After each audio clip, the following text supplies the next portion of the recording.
너니 남편 아직도 핸들 잡는다며? 늙어서 그게 무슨 꼴이.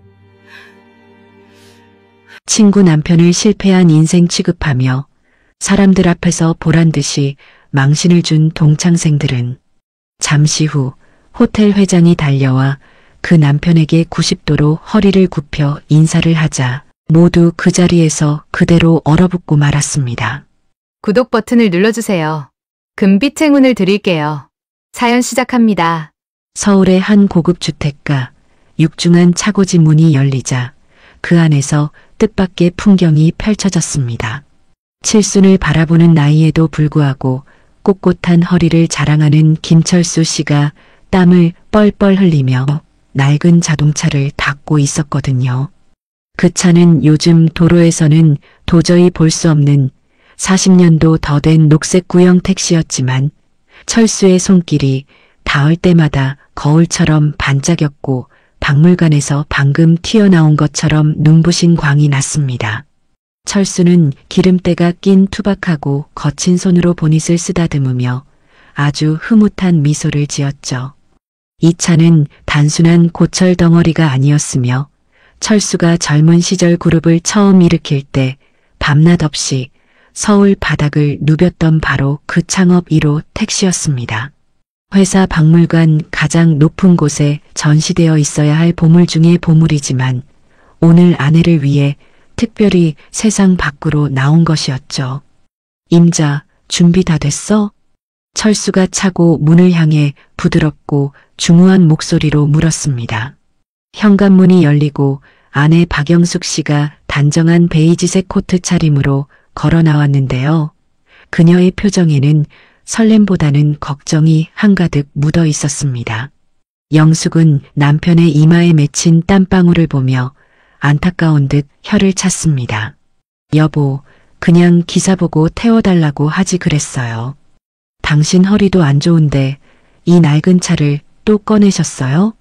직원들이 알면 기절할 노릇이에요. 영숙은 남편의 건강이 염려되었지만 철수는 사람 좋은 웃음을 터뜨리며 손사래를 쳤습니다. 허허, 무슨 소리. 오늘 당신 동창회라며. 기사들이 운전하는 요즘 차는 편하긴 해도 옛날 맛이 안 나지. 내가 직접 모셔다 드려야 내 마음이 편해. 그리고 이 녀석도 오랜만에 바깥바람 좀 쐬고 싶다지 않나? 철수가 낡은 운전석 문을 열어주며 윙크를 보냈습니다. 영숙은 못 말리겠다는 듯 고개를 저었지만 입가에는 옅은 미소가 번졌죠. 철수의 고집을 꺾을 수 없다는 걸 누구보다 잘 아는 영숙은 조용히 뒷좌석에 올랐습니다. 차가 부릉하는 경쾌한 엔진 소리와 함께 부드럽게 시동을 걸고 차고지를 빠져나갔고 두 사람은 복잡한 시내를 가로질러 모임 장소인 한 특급 호텔로 향했습니다. 차창 밖으로 스쳐 지나가는 서울의 풍경을 보며 철수는 옛 생각에 잠긴 듯 했습니다. 참 많이 변했어. 우리가 처음 이 차 몰고 다닐 때만 해도 저기 강남은 전부 배밭이었는데 말이야. 철수의 회상에 영숙도 고개를 끄덕였습니다. 그러게 말이에요. 그때는 하루 벌어 하루 먹고 살기 바빴는데 당신 손이 이렇게 거칠어질 때까지 쉼없이 달려왔네요. 영숙은 운전대를 잡은 남편의 투박한 손을 백미러를 통해 바라보며 가슴 한구석이 찡해오는 것을 느꼈습니다. 사실 오늘 모임 장소인 호텔 역시 철수의 그룹 계열사였지만 영숙은 티를 내지 않으려고 일부러 가장 수수한 옷차림을 하고 있었죠. 동창들에게 위화감을 주고 싶지 않은 배려였지만 과연 그들이 그 마음을 알아줄지는 미지수였습니다. 호텔 입구에 도착하자 입이 떡 벌어질 정도로 화려한 외제차들이 줄지어 서 있는 게 보였어요. 번쩍이는 세단들 사이로 철수의 낡은 녹색 택시가 들어서자 주변 사람들의 시선이 일제히 쏠리는 건 당연한 일이었습니다. 호텔 도어맨들이 당황해서 달려오려던 찰나였죠. 화려한 밍크 코트를 입고 진한 화장을 한 여자가 호텔 입구에 서 있다가 택시를 보자마자 미간을 확 찌푸리며 손을 휘저었습니다. 영숙의 여고 동창이자 학창 시절부터 유난히 영숙을 괴롭혔던 최미자였습니다. 미자는 택시가 자신의 앞쪽에 서려고 하자 기겁을 하며 뒷걸음질 쳤습니다. 어머, 이게 무슨 냄새야? 아, 저리 안 비켜? 호텔 물 흐리게 웬 똥차가 들어와. 영숙이 차에서 내리기도 전에 미자의 날카로운 고함 소리가 먼저 고막을 때렸습니다. 철수는 당황하지 않고 창문을 내리며 아주 점잖게 말했죠. 손님을 내려드리는 중입니다. 조금만 비켜주시겠습니까? 하지만 미자는 철수의 얼굴을 보더니 코를 막고는 가방에서 무언가를 주섬주섬 꺼냈습니다. 그것은 아주 독한 향의 싸구려 향수였는데 미자는 망설임 없이 철수의 얼굴과 열린 창문 안쪽을 향해 향수를 마구 뿌려대기 시작했습니다. 칙, 칙. 어우, 노인네 냄새. 택시 냄새가 여기까지 진동을 하네. 소독 좀 해, 소독 좀. 이래서 없는 사람들은 티가 난다니까. 독한 향수 냄새가 좁은 차 안에 순식간에 퍼졌고 철수는 매운 연기를 마신 것처럼 기침을 콜록거렸습니다. 그 모습을 본 영숙이 놀라서 차 문을 벌컥 열고 내렸어요. 미자야, 지금 뭐 하는 짓이야? 영숙의 목소리가 떨렸지만 미자는 아랑곳하지 않고 오히려 콧방귀를 뀌며 영숙을 위아래로 훑어보았습니다. 어머, 영숙이 왔니? 난 또 폐차장에서 쓰레기차가 온 줄 알았지. 너네 남편 아직도 핸들 잡는다며? 늙어서 이게 무슨 고생이니? 쯧쯧, 남편 잘못 만나서 꼴이 말이 아니네. 미자의 말에는 가시가 돋쳐 있었고 주변에 있던 다른 동창들도 킥킥거리며 웃음을 터뜨렸습니다. 철수는 손수건으로 얼굴을 닦으며 차에서 내렸습니다. 그는 화를 낼 법도 했지만 오히려 미자가 뿌린 향수 때문에 차 시트에 얼룩이 질까봐 걱정스러운 눈치였죠. 이 차가 어떤 차인지 저 향수 얼룩을 지우기 위해 전문가들이 얼마나 애를 먹어야 할지 미자는 상상조차 못할 테니까요. 허허, 손님. 향수가 참 독하군요. 코가 다 마비될 지경입니다. 철수가 씁쓸하게 웃자 미자의 표정이 험악하게 일그러졌습니다. 뭐요? 독해? 이 비싼 향수를 뿌려줬으면 고맙다고 절을 해도 모자랄 판에. 주제 파악 좀 하세요, 아저씨. 미자는 분이 풀리지 않았는지 신고 있던 뾰족한 구두 끝으로 택시의 앞 범퍼를 쾅 하고 걷어찼습니다. 둔탁한 파열음이 호텔 로비 앞을 울렸어요. 철수의 눈이 순간적으로 커졌고 영숙은 숨을 멈추며 남편의 눈치를 살폈습니다.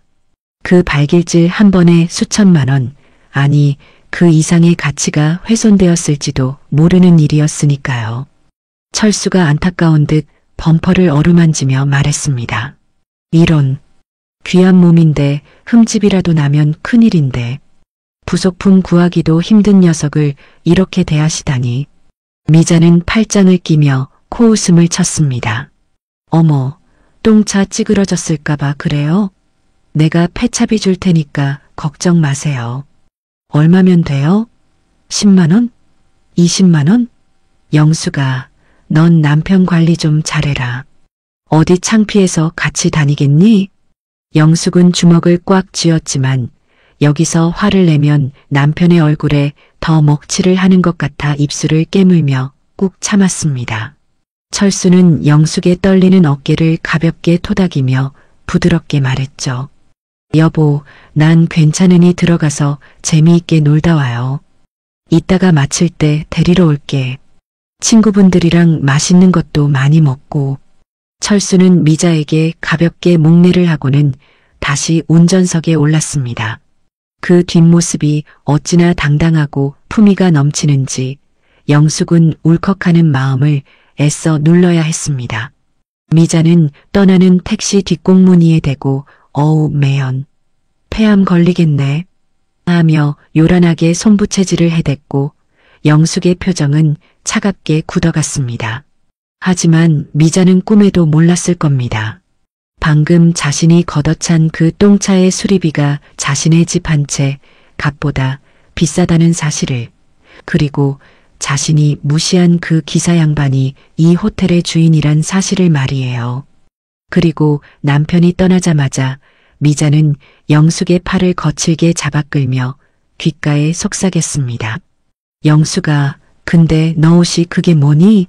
라벨도 없는 거 보니까 동대문에서 샀어? 우리 호텔격 떨어지게 정말. 우리 사위가 여기 총지배인인 거 알지? 너 같은 손님 오면 질색하더라. 미자의 모욕은 이제 겨우 시작일 뿐이었고 영숙은 오늘 하루가 아주 길어질 것 같다는 불길한 예감이 들었습니다. 호텔 회전문을 통과해 로비 안으로 들어선 미자는 마치 개선장군이라도 된 것처럼 턱을 치켜들고 앞장섰습니다. 그녀는 화려한 샹들리에와 대리석 바닥을 훑어보며 동창들에게 큰 소리로 떠들어댔죠. 얘들아, 여기 인테리어 바뀐 거 보이니? 내가 지난번에 우리 사위한테 로비가 좀 칙칙하다고 한마디 했더니 싹 바꿨네. 역시 우리 김서방은 내 말이라면 껌뻑 죽는다니까. 동창들은 미자의 허세가 지겹다는 듯 서로 눈짓을 교환했지만 겉으로는 어머 정말 미자 대단하다라며 비위를 맞춰주기에 바빴습니다. 영숙은 그 뒤를 조용히 따르며 씁쓸한 미소를 지었는데요. 사실 이 로비 리모델링은 남편 철수가 직접 지시하여 3년 전에 공사를 마친 것이었기 때문입니다. 미자가 안내 데스크 직원에게 다가가자 직원이 정중하게 인사를 건넸습니다. 어서 오십시오, 손님. 예약하셨습니까? 그러자 미자는 대뜸 인상을 찌푸리며 핸드백으로 데스크를 탁 쳤습니다. 어머, 나 몰라.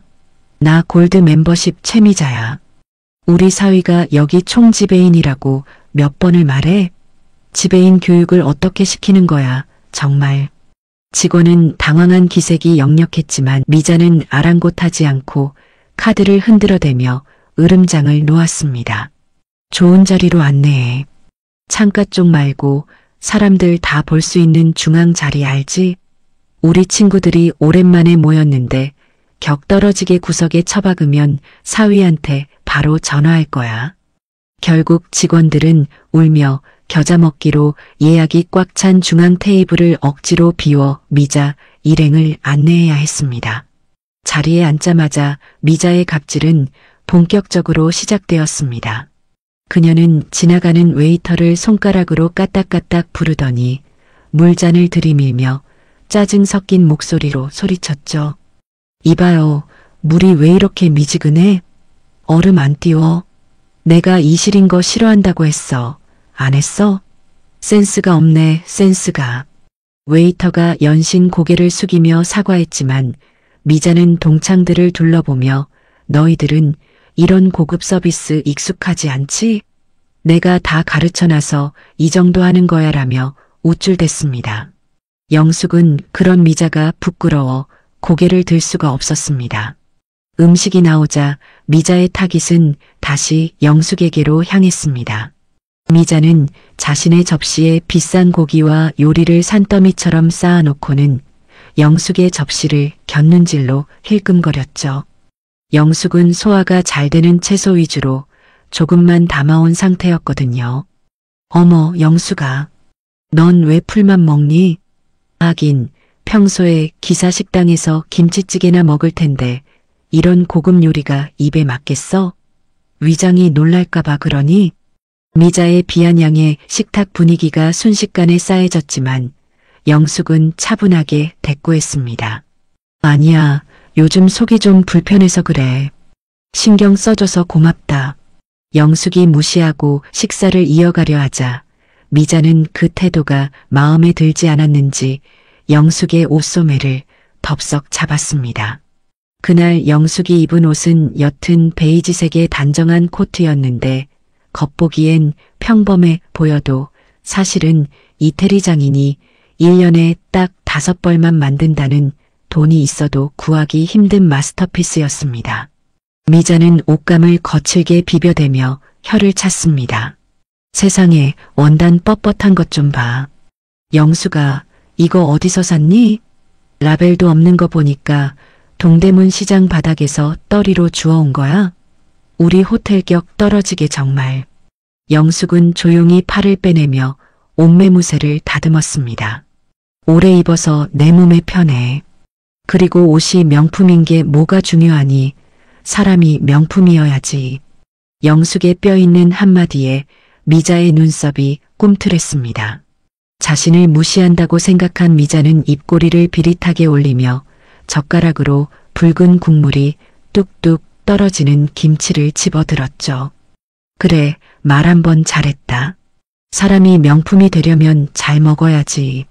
자, 고기만 먹으면 퍽퍽하니까 이것도 좀 먹어봐. 미자는 영숙을 챙겨주는 척하면서 젓가락을 영숙의 접시로 가져갔습니다.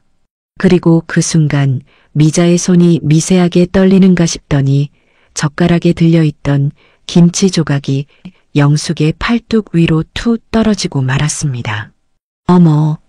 영숙이 놀라서 팔을 뺐지만 이미 늦은 뒤였습니다. 새하얀 베이지색 코트 소매 위로 시뻘건 김칫국물이 독버섯처럼 번져나가기 시작했고 최고급 캐시미어 원단은 순식간에 붉게 오염되어 버렸습니다.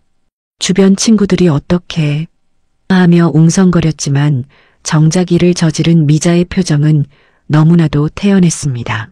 아니, 오히려 입가에 묘한 미소마저 감돌고 있었죠. 어머, 미안해서 어쩌니? 손이 미끄러졌네. 근데 영수가 어차피 시장표 막 입는 옷이라며 그냥 집에 가서 락스 넣고 빡빡 빨아 입어. 아니면 이참에 하나 새로 사든가.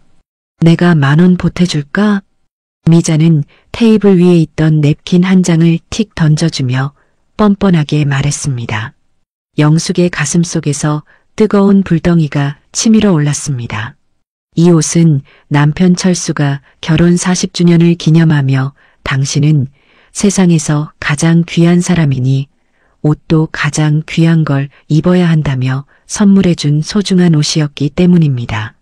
전문 세탁을 맡겨도 얼룩을 지우기 힘들 거라는 걸 영숙은 직감했습니다. 하지만 여기서 소리를 지르고 싸운다면 미자가 원하는 대로 교양 없는 여자가 될 뿐이었습니다. 영숙은 떨리는 손으로 물수건을 집어들고 붉게 물든 소매를 꾹꾹 눌러 닦았습니다. 괜찮아. 실수인데 뭘. 신경 쓰지 마. 영숙이 애써 평정심을 유지하자 미자는 김이 샜는지 코웃음을 쳤습니다. 채, 성인군자나셨네. 그래, 너처럼 없는 사람들은 옷 한 벌도 아깝겠지. 내가 이해할게. 미자는 자신의 다이아몬드 반지가 낀 손을 요란하게 흔들며 와인잔을 들었습니다. 자, 분위기 망치지 말고 건배나 하자. 우리 사위가 특별히 서비스로 준 와인이야.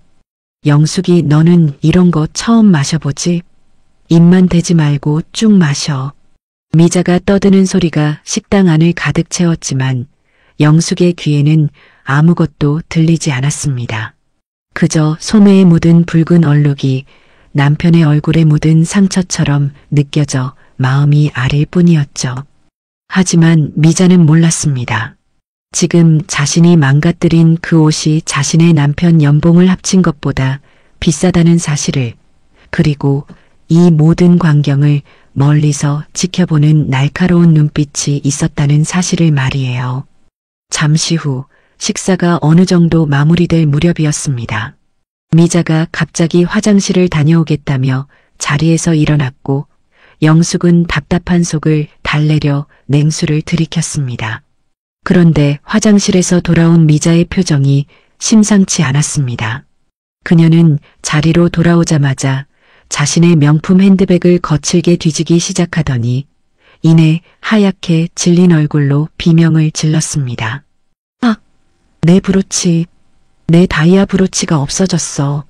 식당 안의 모든 시선이 미자에게 쏠렸습니다. 미자는 도끼 어린 눈으로 식탁에 앉은 친구들을 하나하나 쏘아보더니 이내 영숙의 얼굴에 시선을 고정했습니다. 박영숙, 너 아까 내 브로치 예쁘다고 했지? 내가 화장실 간 사이에 너가 만졌니? 영숙은 귀를 의심했습니다. 지금 이 여자가 나를 도둑으로 몰고 있는 건가요? 미자야, 그게 무슨 소리야? 난 너 가방 근처에도 안 갔어. 영숙이 단호하게 말했지만 미자는 이미 작정한 듯 영숙의 앞으로 성큼성큼 다가왔습니다. 거짓말하지 마. 여기 돈 필요한 사람이 너 말고 누가 있어? 남편 택시비로는 생활비도 안 나온다며. 내놔. 내 브로치 당장 내놓으라고. 미자의 목소리가 식당의 우아한 배경음악을 찢어놓았고 영숙은 태어나서 처음으로 겪는 수모에 온몸이 얼어붙는 것 같았습니다. 이것은 단순한 무시가 아니라 인격살인이었습니다. 호텔 레스토랑의 우아한 클래식 음악 소리는 미자의 날카로운 고함 한 번에 산산조각이 나버렸습니다. 식사를 즐기던 주변 테이블의 손님들이 일제히 포크를 내려놓고 이쪽을 쳐다보았지만 미자는 타인의 시선 따위는 아랑곳하지 않고 삿대질을 해댔습니다. 그녀의 눈은 먹잇감을 노리는 독사처럼 번들거리고 있었죠.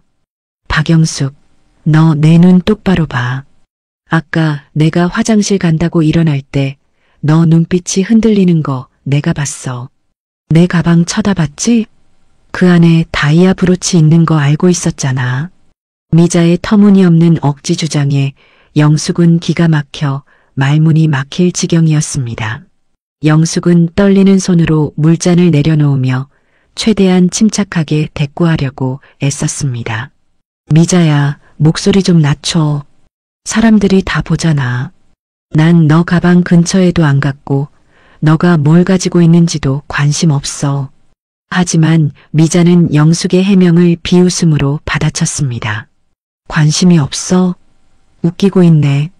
너 남편이 하루 종일 택시 몰아서 버는 돈이 고작 몇만 원이라며? 그 돈으로 생활비나 제대로 나오니?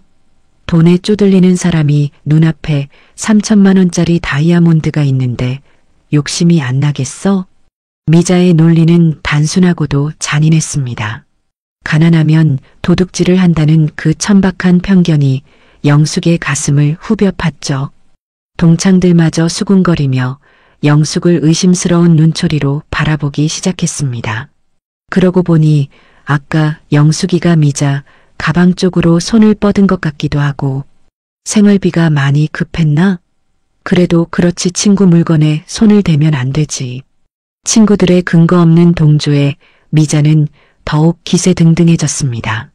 그녀는 성큼성큼 다가와 영숙의 핸드백을 낚아채듯 잡았습니다. 내놔. 떳떳하면 가방 못 보여줄 이유 없잖아. 내가 직접 확인해야겠어. 영숙은 본능적으로 가방을 움켜쥐었습니다. 그것은 브로치를 훔쳐서가 아니라 자신의 사적인 물건들이 저런 무례한 여자에 의해 까발려지는 모욕을 견딜 수 없었기 때문입니다. 이거나 남의 가방을 함부로 뒤지는 건 범죄야. 영숙이 강하게 저항하자 미자의 표정이 야차처럼 일그러졌습니다. 어머, 이것 봐라. 끝까지 안 내놓는 거 보니까 훔친 게 확실하네. 범죄? 도둑년이 어디서 법을 따져. 미자는 억세게 영숙의 손을 꺾고는 가방을 빼앗아 버렸습니다. 그리고 망설임 없이 가방의 지퍼를 열고는 그 안에 들어있던 내용물들을 식탁 위로 보란듯이 쏟아부어 버렸습니다. 와르르 하는 소리와 함께 영숙의 소지품들이 식탁보 위로 나뒹굴었습니다. 낡은 가죽 지갑, 오래된 손수건, 돋보기 안경, 그리고 남편 철수와 찍은 빛바랜 가족사진 한 장이 힘없이 떨어졌죠. 미자는 쏟아진 물건들을 거칠게 휘저으며 브로치를 찾았습니다. 어디 숨겼어? 지갑 안에 넣었나? 아니면 안주머니? 미자는 영숙의 지갑까지 열어 젖히더니 그 안에 들어있던 10,000원짜리 몇 장을 보고는 코웃음을 쳤습니다. 세상에 현금이 달랑 3만 원? 이러고 동창회를 나왔니? 진짜 구질구질해서 못 봐주겠네. 미자는 영숙의 물건들을 쓰레기 취급하며 바닥으로 툭툭 밀어버렸습니다.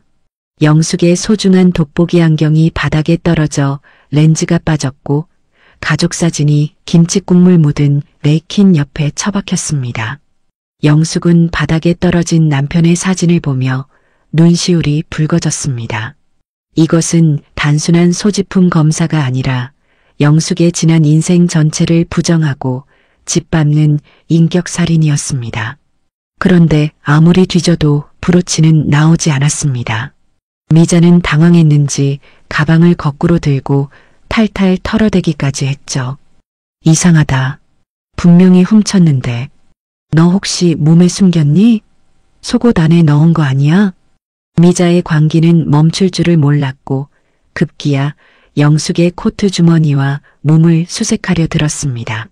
영숙이 수치심에 입술을 깨물며 몸을 떨고 있을 때였습니다.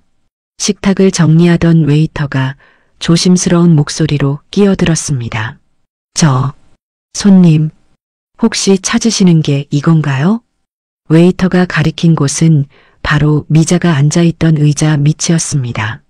바닥의 카펫 위에는 미자의 다이아몬드 브로치가 반짝이고 있었는데 미자가 화장실을 가려고 일어날 때 헐거워진 핀이 풀려 떨어진 것이 분명했습니다.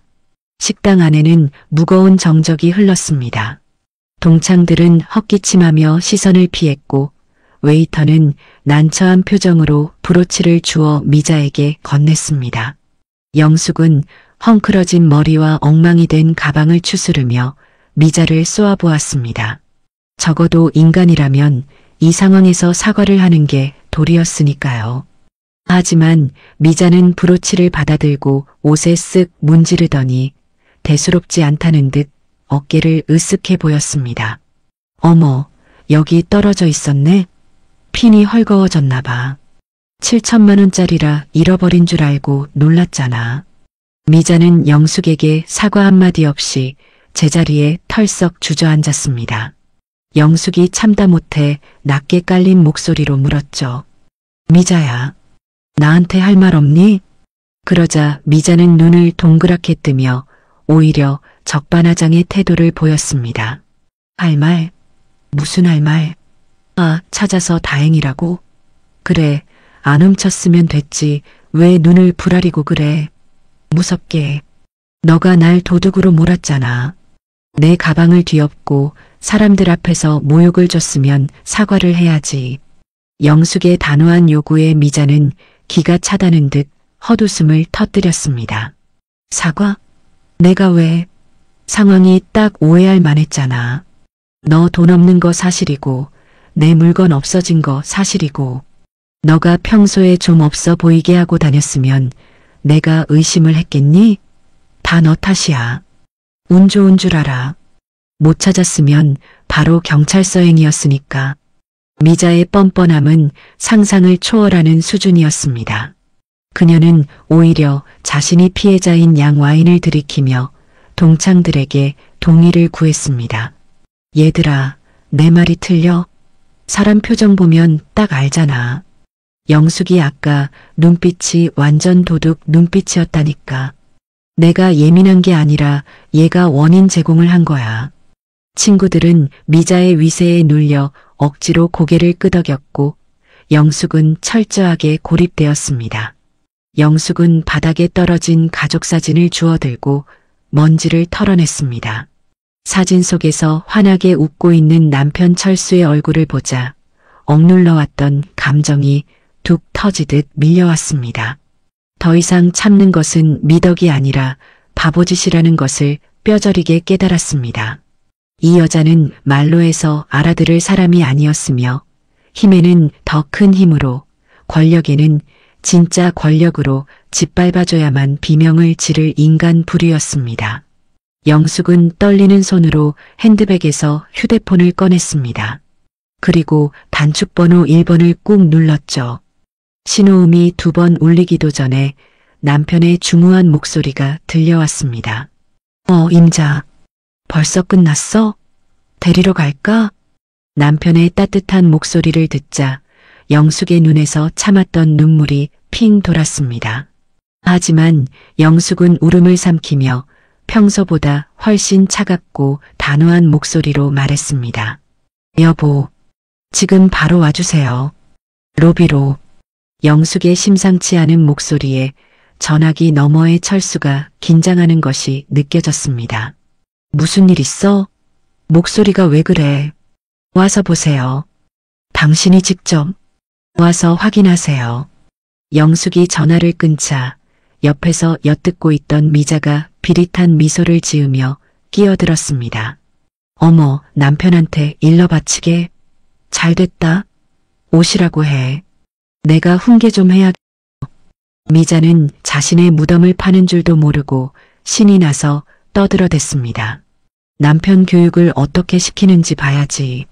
마누라가 친구들한테 민폐나 끼치고 다니는데 남편이 되어서 관리도 안 하고 말이야.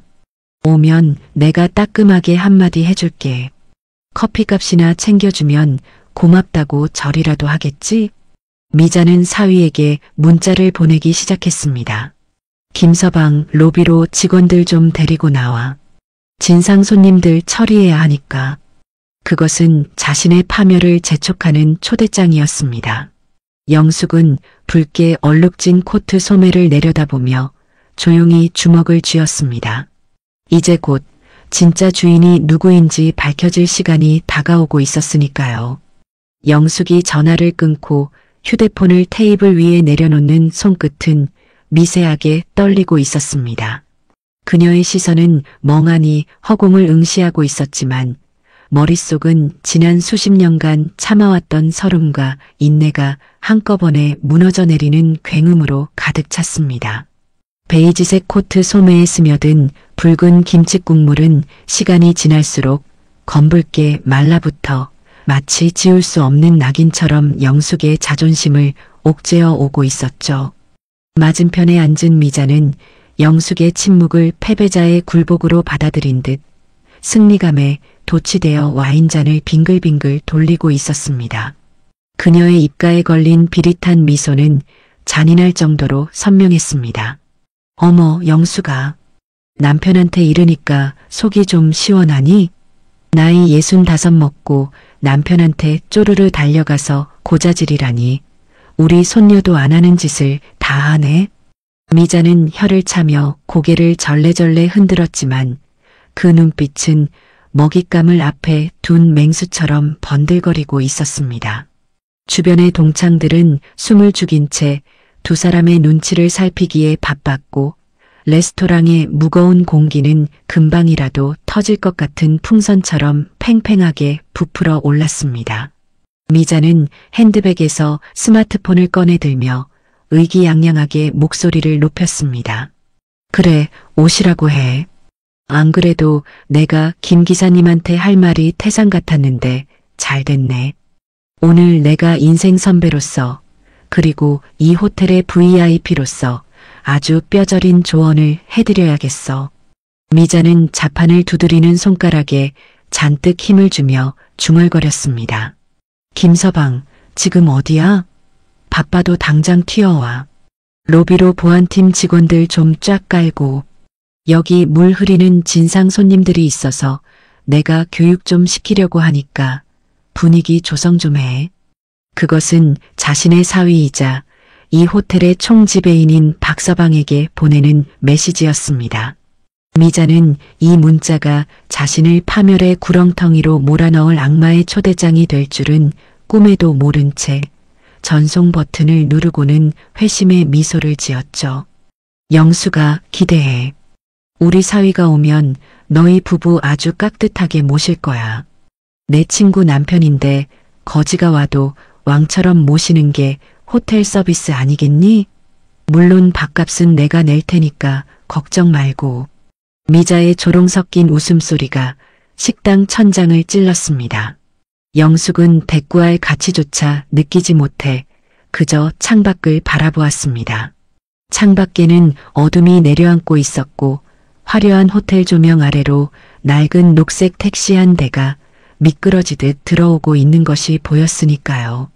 한편 호텔 로비 입구에서는 일대 소란이 벌어지기 직전에 폭풍 전야가 감돌고 있었습니다. 이 호텔에서만 20년을 근속한 베테랑 도어맨 박 반장은 평소처럼 벤츠와 BMW 같은 최고급 세단들의 문을 열어주며 기계적인 미소를 짓고 있었습니다. 그는 타이어 소리만 들어도 차종을 맞출 수 있을 정도로 경험이 풍부한 사람이었죠. 그런데 저 멀리 진입로에서부터 들려오는 엔진 소리는 평소와는 전혀 달랐습니다. 달달달달.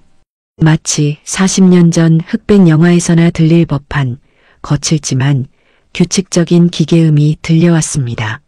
박 반장은 고개를 갸웃거리며 소리가 나는 쪽으로 시선을 돌렸습니다. 그리고 잠시 후 그의 눈이 튀어나갈 듯 커졌습니다.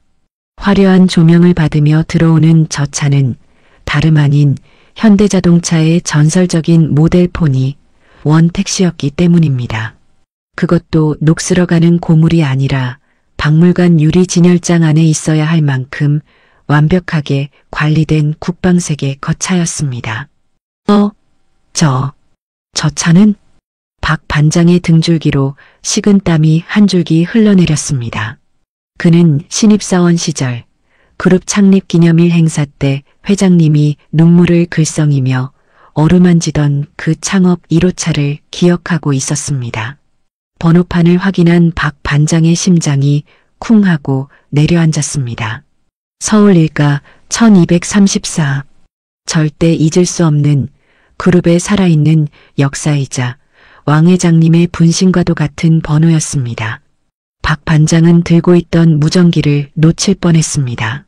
그는 사색이 된 얼굴로 무전기 버튼을 꾹 눌렀습니다. 코드 제로 발령. 전 직원 비상대기. 정문에 왕 회장님 출연. 반복한다. 왕 회장님 출연. 박 반장의 다급한 외침은 무전망을 타고 호텔 전체로 순식간에 퍼져나갔습니다. 로비 안쪽에 있던 프런트 직원들, 보안팀 요원들, 그리고 꼭대기층 펜트하우스에서 회의 중이던 정 회장의 비서실까지 호텔은 그야말로 발칵 뒤집혔습니다. 하지만 정작 문제의 택시는 너무나도 평온하게 호텔 현관 앞에 멈춰 섰습니다. 끼익하는 브레이크 소리마저 정겨운 그 차에서 운전석 문이 열렸습니다. 먼저 내린 것은 낡은 등산화를 신은 한쪽 발이었습니다. 이어서 무릎이 조금 나온 편안한 등산 바지와 유행이 한참 지난 회색 조끼를 걸친 백발의 노신사가 모습을 드러냈습니다. 김철수 명예회장이었습니다. 그는 차에서 내리자마자 익숙한 손놀림으로 차 문을 닫고는 습관처럼 장갑 낀 손으로 차의 보닛을 한번 쓸어내렸습니다. 아까 미자가 발로 찼던 범퍼 쪽을 확인하는 그의 눈빛에는 안타까움이 서려 있었죠. 철수는 주머니에서 꼬깃꼬깃한 손수건을 꺼내 범퍼에 묻은 구두 자국을 정성스럽게 닦아냈습니다. 미안하다. 주인 잘못 만나서 너가 고생이 많구나. 철수는 차에게 말을 건네듯 중얼거리고는 옷매무새를 다듬으며 호텔 회전문을 향해 걸음을 옮겼습니다. 그의 손은 거칠고 투박했으며 손톱 밑에는 미처 지우지 못한 검은 기름때가 끼어 있었지만 곱게 펴진 어깨와 흔들림 없는 눈빛에서는 범접할 수 없는 기품이 흘러나왔습니다. 화려한 호텔 로비에 등산복 차림의 택시 기사가 들어서자 로비를 오가던 사람들의 시선이 쏠리는 것은 당연했습니다. 하지만 대부분의 사람들은 그저 길 잃은 노인이나 화장실을 쓸어 온 기사 정도로 생각하고 혀를 차며 지나칠 뿐이었죠. 오직 무전을 듣고 하얗게 질린 얼굴로 뛰어오는 직원들만이 사태의 심각성을 알고 있었습니다. 바로 그때였습니다. 엘리베이터 문이 열리고 미자가 동창들과 영숙을 이끌고 로비로 나왔습니다. 미자는 로비 중앙에 서 있는 철수를 발견하자마자 마치 기다렸다는 듯 과장된 몸짓으로 손을 흔들었습니다. 어머, 저기 오셨네. 기사님, 여기에요, 여기. 미자의 목소리는 로비의 웅장한 천장을 때리고 울려 퍼졌습니다. 그녀는 동창들을 돌아보며 득이양양한 표정으로 속삭였습니다. 얘들아, 저 꼬라지 좀 봐. 등산복에 저 꾀죄죄한 몰골. 진짜 택시기사 맞지? 내가 없는 말 지어낸 거 아니지? 동창들은 철수의 남루한 행색을 보고 킥킥거렸고 영숙은 고개를 숙인 채 입술을 깨물었습니다. 미자는 또각또각 구두 굽소리를 요란하게 내며 철수에게 다가갔습니다. 그녀의 눈에는 철수가 존경받는 기업가가 아니라 그저 자신의 우월함을 증명해줄 초라한 먹잇감으로밖에 보이지 않았으니까요. 철수는 자신을 향해 걸어오는 미자를 보며 인자한 미소를 지었습니다. 하지만 그 미소 뒤에는 그 누구보다 차가운 분노가 서려 있다는 것을, 그리고 그 분노가 이 호텔을 집어삼킬 만큼 거대하다는 것을 미자는 전혀 눈치채지 못했습니다. 어이구, 기사 양반. 여기까지 오느라 고생하셨네. 기름값은 건졌소? 미자가 철수의 코앞까지 다가와 팔짱을 끼며 삐딱하게 물었습니다. 동시에 그녀의 사위이자 호텔 총지배인인 박서방이 보안 요원들을 대동하고 로비 저편에서 급하게 뛰어오는 모습이 보였습니다. 미자는 사위를 보자마자 천군만마를 얻은 듯 목소리를 더욱 높였죠. 김서방, 이리 와봐. 여기 잡상인 출입 금지 안 시키고 뭐해? 물 관리 좀 하라니까. 미자의 그 외침은 잠자고 있던 사자의 코털을 뽑아버리는 최후의 방아쇠였습니다. 이제 심판의 시간이 시작된 것입니다. 호텔 정문에 멈춰선 녹색 포니 택시의 엔진 소리가 탈탈탈거리며 잦아들자 20년 베테랑 도어맨 박 반장의 심장은 그와 반대로 미친 듯이 요동치기 시작했습니다.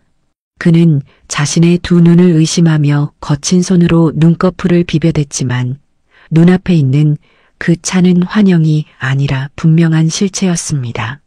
박 반장의 기억 속 시계 태엽이 30년 전으로 되감겼습니다. 그가 갓 입사했던 신입사원 시절 그룹 창립 기념식 단상 옆에 전시되어 있던 바로 그 전설적인 차 왕 회장님이 눈물을 훔치며 내 젊음과 열정이 이 차에 다 녹아있다고 회고하던 그 창업 1호차가 지금 자신의 눈앞에 서 있었기 때문입니다. 박 반장은 마른 침을 꿀꺽 삼켰습니다. 단순히 차종이 같은 게 아니었습니다. 그는 떨리는 눈동자로 번호판을 다시 한번 확인했습니다. 서울 일가 1234. 그것은 이 호텔, 아니 이 거대한 그룹의 모든 임직원이 사번보다 먼저 외워야 하는 성역과도 같은 번호였습니다. 박 반장의 등줄기를 타고 식은땀이 비 오듯 쏟아져 내렸고 빳빳하게 다려진 유니폼 셔츠가 순식간에 축축하게 젖어 들어갔습니다. 그는 손에 쥐고 있던 무전기를 놓칠 뻔하며 허둥지둥 송신 버튼을 눌렀습니다. 비상, 비상, 전 직원 위치로, 코드 제로, 반복한다. 코드 제로 발령. 박 반장의 목소리는 공포와 경외감으로 인해 갈라지고 뒤집혀 쇳소리가 섞여 나왔습니다.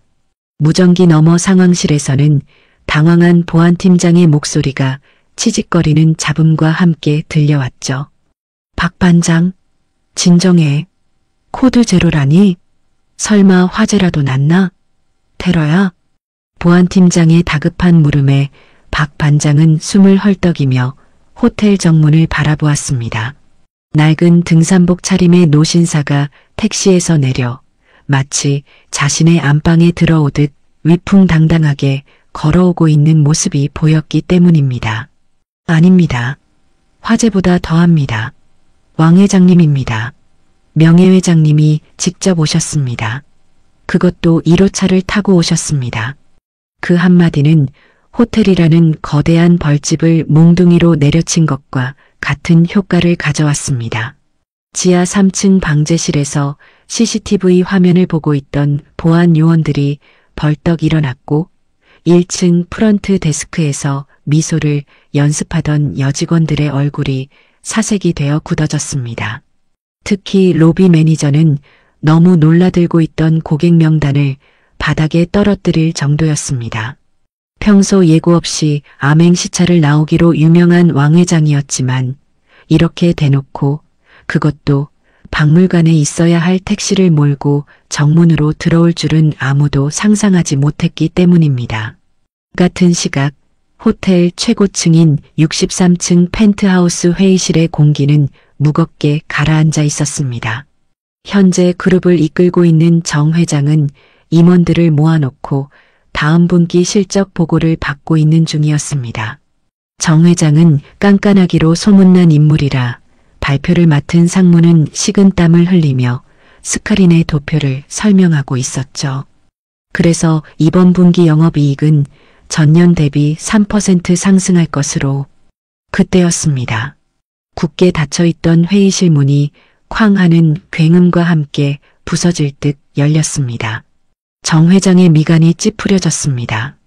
회의 중에 문을 벌컥 여는 것은 해고, 사유에 해당할 만큼 무례한 행동이었으니까요. 하지만 문을 열고 뛰어들어온 비서실장의 얼굴은 백지장처럼 하얗게 질려 있었고 숨이 턱 끝까지 차올라 말을 제대로 잇지 못했습니다. 회장님, 큰일 났습니다. 정 회장은 불쾌한 기색을 감추지 않으며 안경을 고쳐 썼습니다. 김 실장, 자네 미쳤나? 지금 임원 회의 중인 거 안 보여? 큰일이라니 불이라도 났어? 비서실장은 다리가 풀릴 것 같은지 문고리를 잡고 간신히 버티며 소리쳤습니다. 왕 회장님께서, 명예회장님께서 지금 로비에 계십니다. 그 순간 정 회장의 손에 들려있던 몽블랑 만년필이 탁 하고 테이블 위로 떨어졌습니다. 회의실 안에 있던 20여 명의 임원들이 동시에 숨을 멈췄고 정막만이 감도는 공간에는 에어컨 돌아가는 소리만 크게 들려왔습니다. 정 회장이 의자를 박차고 벌떡 일어났습니다. 뭐라고? 아버님, 아니, 왕 회장님이 연락도 없이? 네, 지금 1호 택시를 타고 정문으로 들어오셨다고 합니다. 박 반장 보고입니다. 정 회장의 얼굴에서 핏기가 완전히 사라졌습니다. 그는 자신이 신고 있던 슬리퍼를 벗어 던지고 구석에 놓인 구두를 신을 새도 없이 양말 바람으로 뛰쳐나가려다 넘어질 뻔했습니다. 엘리베이터 잡아. 당장 VIP 전용기 대기시켜. 너희들 뭐해? 다 따라와. 정 회장의 고함에 점잖게 앉아있던 임원들이 혼비백산하여 의자를 뒤로 밀치고 일어났습니다. 마치 전쟁터에 공습경보가 울린 것처럼 대한민국 최고의 엘리트들이 허둥지둥 복도로 쏟아져 나오는 진풍경이 벌어졌습니다. 엘리베이터가 올라오는 그 짧은 1분이 정 회장에게는 마치 1년처럼 길게 느껴졌습니다. 그는 초조하게 발을 구르며 손목시계를 확인하고 또 확인했습니다. 왕 회장님은 예의와 절차를 중요시하는 분이라 아들이자 후계자인 자신이 마중을 나가지 않았다는 사실 하나만으로도 불호령이 떨어질 수 있었기 때문입니다. 제발 로비에서 사고만 치지 말아라, 직원들아. 정 회장은 속으로 간절히 기도했습니다. 혹여나 신입 직원이 왕 회장님을 알아보지 못하고 실수라도 한다면 그 직원은 물론이고 관리 책임이 있는 자신까지 곤란해질 수 있는 상황이었습니다. 하지만 정 회장의 그 간절한 기도가 무색하게도 1층 로비에서는 이미 상상조차 할 수 없는 참사가 벌어지고 있었습니다. 다시 1층 로비 상황입니다. 회전문을 밀고 들어온 철수의 모습은 영락없는 은퇴한 택시기사, 그 이상도 이하도 아니었습니다. 무릎이 튀어나온 등산 바지에 소매 끝이 살짝 해진 회색 조끼, 그리고 땀에 젖어 헝클어진 백발은 화려한 5성급 호텔 로비와는 이질감이 들어도 너무 들었습니다. 로비를 오가던 투숙객들은 철수를 보며 수군거렸습니다. 저 할아버지 뭐야? 길 잃으셨나? 등산 갔다가 화장실 급해서 오신 거 아니야? 경비원들은 뭐하고 안내 보내? 사람들의 시선에는 경멸과 호기심이 뒤섞여 있었지만 철수는 그따위 시선쯤은 아랑곳하지 않고 당당하게 걸음을 옮겼습니다. 그는 로비 중앙에 높게 걸린 대형 샹들리에를 잠시 올려다보며 먼지 하나 없이 관리된 상태에 만족한 듯 고개를 끄덕였죠. 자신이 평생을 바쳐 일군 호텔이 여전히 건재하다는 사실에 자부심을 느끼는 순간이었습니다. 바로 그때 저쪽 소파에 앉아있던 미자가 벌떡 일어나며 철수의 시야를 가로막았습니다. 미자는 동창들에게 내가 저 기사 양반 교육 좀 시키고 올게라고 큰 소리치며 또각또각 걸어왔습니다. 호텔 직원들은 왕 회장님을 알아보고 사색이 되어 달려오고 있었지만 등산복 입은 노인네에게 시야가 고정된 미자의 눈에는 직원들의 다급한 손짓이 전혀 보이지 않았습니다.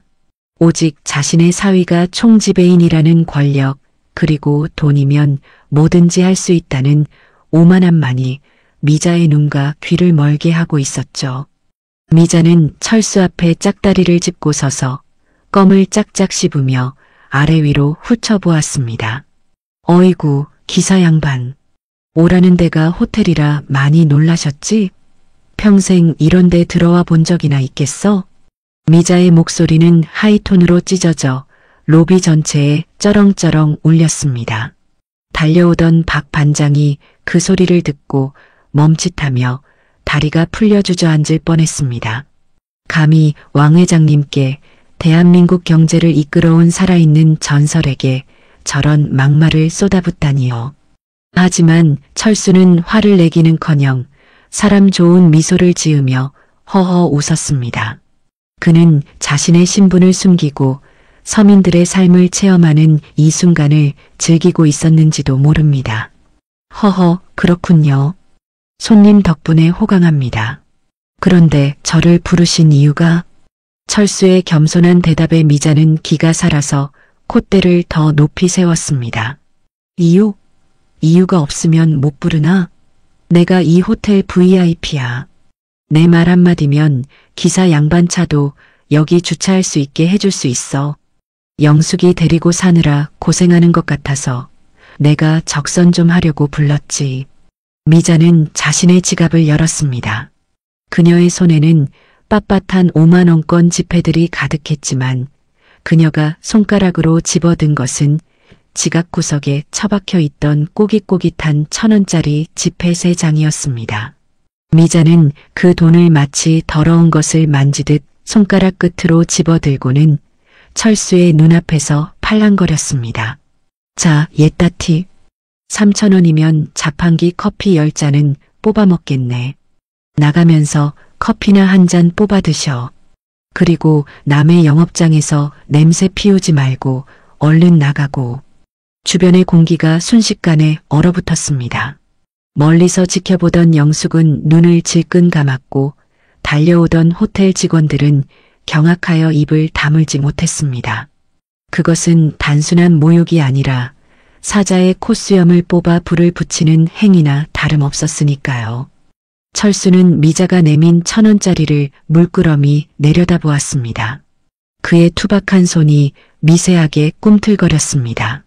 그 손은 수많은 계약서에 서명하고 수만 명 직원의 생계를 책임져온 손이었습니다. 그런데 고작 1,000원짜리 3장으로 그 인생 전체가 매도당하는 순간이었습니다.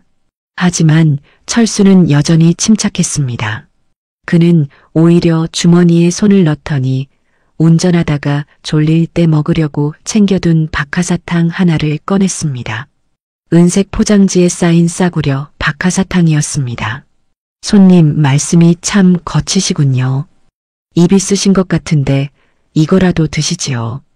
화 좀 가라앉히는 데는 이게 최고입니다. 철수가 사탕을 건네자 미자의 얼굴이 불그락푸르락해졌습니다. 감히 택시기사 주제에 감히 자신 같은 귀부인에게 싸구려 사탕을 내밀다니요. 미자의 자존심에 씻을 수 없는 스크래치가 난 것이나 다름없었습니다. 뭐, 사탕? 이 노인네가 진짜 돌았나? 미자는 철수의 손을 거칠게 쳐냈습니다. 탁 하는 소리와 함께 박하사탕이 바닥으로 굴러떨어졌습니다. 그리고 미자는 그것도 모자라 철수의 가슴팍을 향해 들고 있던 1,000원짜리 지폐들을 집어 던졌습니다. 더러워. 어디서 그 더러운 손을 내밀어? 돈이나 주워가. 죽기 싫어. 자존심 상해.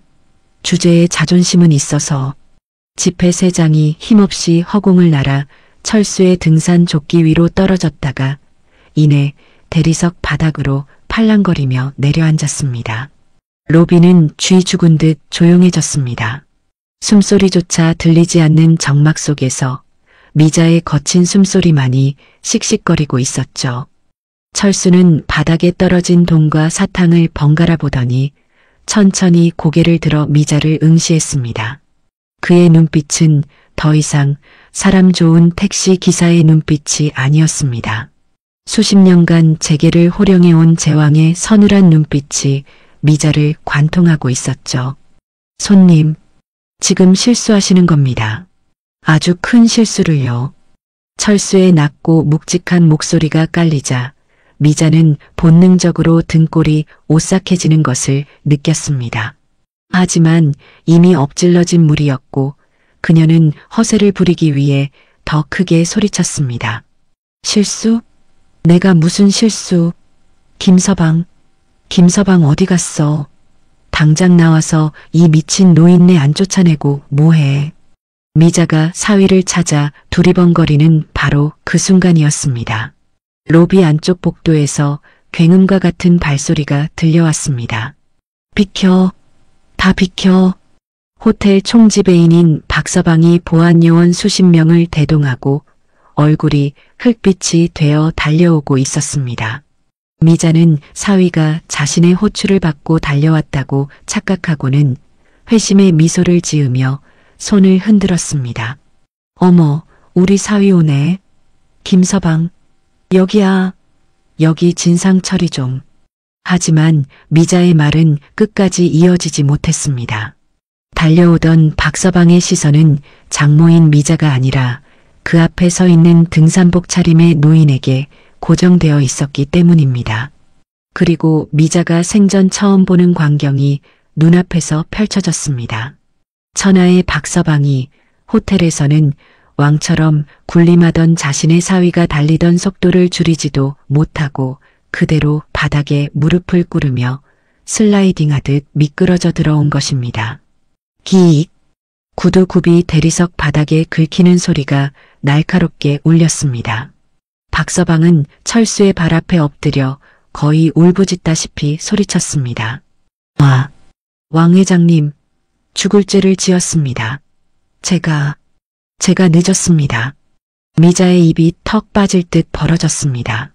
그녀의 눈동자가 지진이라도 난 것처럼 심하게 흔들리기 시작했습니다. 지금 내 사위가 뭐라고 한 거지? 왕, 회장? 호텔 로비의 차가운 대리석 바닥에 무릎이 닿는 둔탁한 소리가 울려 퍼진 후 로비에는 마치 시간이 멈춘 듯한 기이한 정적이 감돌았습니다.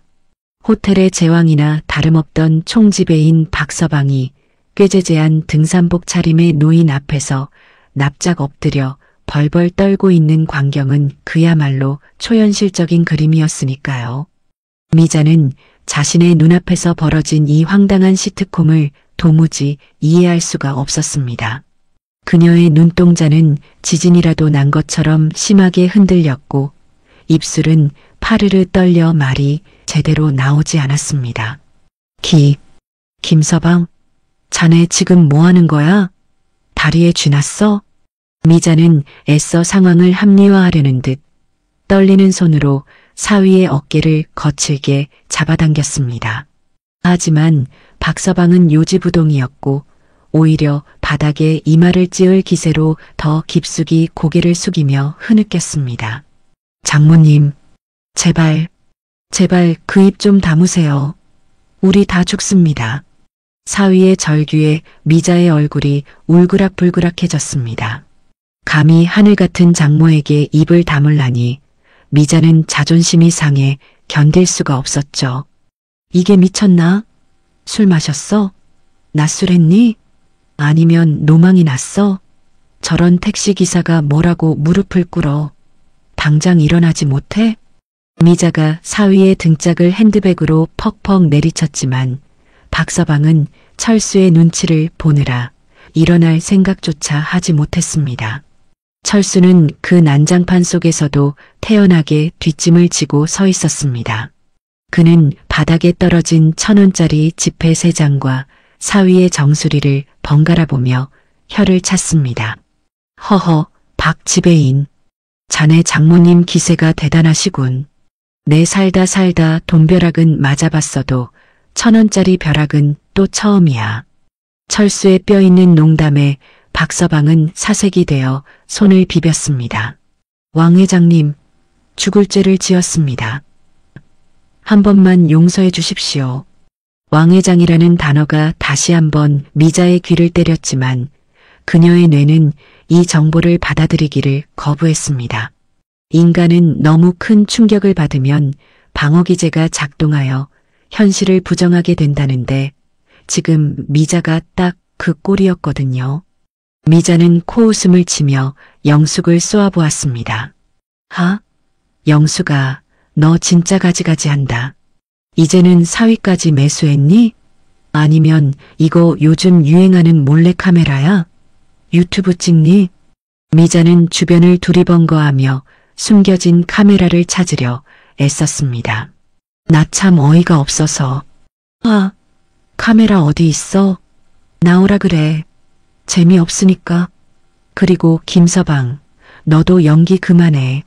장모 놀리는 게 재밌어? 너 내가 이혼시킨다? 미자의 현실 부정은 애처로울 지경이었지만 영숙은 싸늘한 눈빛으로 미자를 내려다볼 뿐이었습니다. 미자야, 아직도 상황 파악이 안 되니? 연기가 아니야. 너가 발로 찬 그 차도, 너가 돈 던진 우리 남편도 전부 진짜야. 영숙의 차분한 목소리가 미자의 가슴을 찔렀지만 미자는 귀를 막으며 고개를 저었습니다. 닥쳐. 거짓말하지 마. 택시기사가 무슨 회장이야? 회장이 왜 택시를 몰아? 거짓말도 정도껏 해야 속아주지. 이거 다 쇼야. 너희들이 짠 거야. 미자가 발악하듯 소리를 지르는 바로 그때였습니다. 로비 안쪽에 엘리베이터 문이 띵하고 열리더니 구두 한 짝이 벗겨진 줄도 모르고 달려오는 한 무리의 양복 입은 남자들이 쏟아져 나왔습니다. 선두에 선 사람은 현재 그룹을 이끌고 있는 정 회장이었습니다. 그는 평소의 냉철한 모습은 온데간데 없고 넥타이는 삐뚤어지고 이마에는 식은 땀이 흥건한 채로 숨을 헐떡이며 달려왔습니다. 비켜, 비키라고. 정 회장은 가로막는 보안 요원들을 밀치고 철수 앞으로 돌진했습니다. 미자는 정 회장을 보자마자 눈이 번쩍 뜨였습니다. 뉴스나 잡지에서 자주 봤던 진짜 유명 인사가 나타났으니까요. 어머, 정 회장님 아니세요? 회장님, 여기 좀 보세요. 제 사위가 미쳤나 봐요. 그리고 이 택시 기사가 사기를 치는데. 미자가 반가운 마음에 정 회장의 팔을 잡으려 했습니다. 하지만 정 회장은 미자를 투명 인간 취급하며 거칠게 뿌리치고는 철수 앞에 서자마자 허리가 부러질 듯 90도로 꺾으며 인사를 올렸습니다. 왕 회장님, 오셨습니까? 늦게 나와서 죄송합니다. 면목 없습니다. 정 회장의 우렁찬 목소리가 로비의 높은 천장을 때리고 울려 퍼졌습니다. 뒤따라온 20여 명의 임원들도 군대 점호라도 하듯 일제히 허리를 숙였습니다. 안녕하십니까? 왕 회장님, 장관이었습니다. 대한민국 경제를 움직이는 엘리트 수십 명이 낡은 등산복을 입은 노인 한 명에게 머리를 조아리는 광경은 그 어떤 드라마보다도 극적이었습니다. 미자의 입이 턱 빠질 듯 벌어졌습니다. 그녀는 멍하니 입을 벌린 채 눈앞의 광경을 뇌가 처리하지 못해 과부하가 걸린 표정이었습니다. 정 회장님이 왜? 철수는 정 회장의 인사를 받으며 가볍게 손을 저었습니다. 됐네. 뭘 이렇게 요란하게 마중을 나와? 직원들 일하게 두지. 철수의 말투는 아랫사람을 대하는 자연스러운 위엄이 배어 있었고 정 회장은 땀을 닦으며 안절부절 못했습니다. 아닙니다. 오신다는 연락을 미리 주셨으면 헬기라도 보냈을 텐데. 1호차를 타고 오셨다고 해서 놀라서 뛰어왔습니다. 정 회장의 시선이 철수의 가슴팍으로 향했습니다. 그곳에는 미자가 던진 1,000원짜리 지폐 한 장이 등산 조끼 주머니에 위태롭게 걸려 있었습니다. 정 회장의 눈썹이 꿈틀했습니다. 회장님 가슴에 저 돈은 뭡니까? 철수는 피식 웃으며 걸려있던 지폐를 손가락으로 집어들었습니다. 아, 이거 팁이라더군. 자판기 커피나 뽑아 먹으라고 주던데. 철수의 시선이 미자에게로 향하자 정 회장은 사태를 파악하고는 야수처럼 돌변하여 미자를 노려보았습니다. 당신이야? 감히 누구 몸에 돈을 던져. 당신 제정신이야? 정 회장의 호통에 미자는 히익하며 뒷걸음질 쳤습니다. 다리가 후들거려 제대로 서 있을 수조차 없었죠. 아니, 그게 아니라 저는 그냥 기사님인 줄 알고. 미자가 말도 안 되는 변명을 늘어놓으려던 찰나 정 회장의 시선이 이번에는 영숙에게로 옮겨갔습니다. 그리고 정 회장은 또 한 번 경악하며 숨을 들이켰습니다. 영숙이 입고 있는 베이지색 코트 소매에 선명하게 남아있는 붉은 김치국물 자국을 발견했기 때문입니다. 사모님, 아니, 그 옷. 정 회장은 미자에게 소리칠 때보다 더 놀란 표정으로 영숙에게 다가갔습니다. 그는 옷감을 만지지도 못하고 안타까워 발을 동동 구르며 소리쳤습니다. 이게 무슨 얼룩입니까? 이 옷이 어떤 옷인데? 세상에. 미자는 얼이 빠진 표정으로 중얼거렸습니다. 아니, 그거 그냥 동대문 짝퉁이라던데. 락스로 빨면 된다고. 그 말에 정 회장은 기가 차다는 듯 미자를 돌아보며 버럭 소리를 질렀습니다. 동대문? 이 무식한 여자야. 눈은 장식품으로 달고 다녀. 이게 짝퉁으로 보여? 정 회장은 영숙의 코트를 가리키며 침을 튀겼습니다. 이건 이태리 장인 마르코가 3년에 걸쳐서 원단부터 단추 하나까지 수작업으로 만든 마스터피스야. 전 세계에 5벌밖에 없고 돈 주고도 못 구해서 내가 삶고 초려해서 겨우 사모님께 선물한 거라고. 가격만 5천만 원이 넘는데 락스로 빨아? 5천만 원. 그 숫자가 미자의 귓가에 댕댕거리며 울렸습니다. 미자는 자신이 흘린 김치국물 한 방울이 소형차 2대 값이라는 사실에 현기증을 느꼈습니다. 5천? 미자의 얼굴에서 핏기가 완전히 사라져 백지장처럼 변해버렸습니다. 하지만 철수는 거기서 멈추지 않았습니다. 그는 등 뒤에 세워둔 자신의 폰이 택시를 엄지손가락으로 가리키며 쐐기를 박았습니다.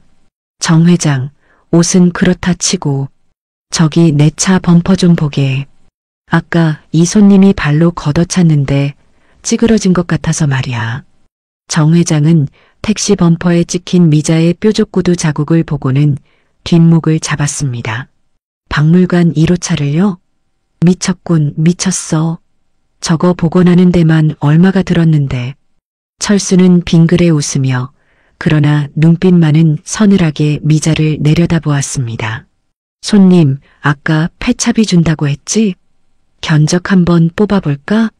아, 팁으로 준 3,000원은 수리비에서 뺄 테니까 걱정 말고. 미자는 더 이상 버티지 못했습니다. 다리에 힘이 풀린 그녀는 그 자리에 털썩 주저앉으며 자신이 파놓은 거대한 무덤 속으로 빨려 들어가는 공포를 느꼈습니다. 이것은 몰래카메라도 연기도 아니었습니다.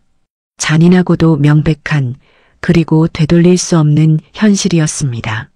호텔 로비의 차가운 대리석 바닥에 주저앉은 미자는 마치 영혼이 빠져나간 사람처럼 멍하니 허공을 응시하고 있었습니다.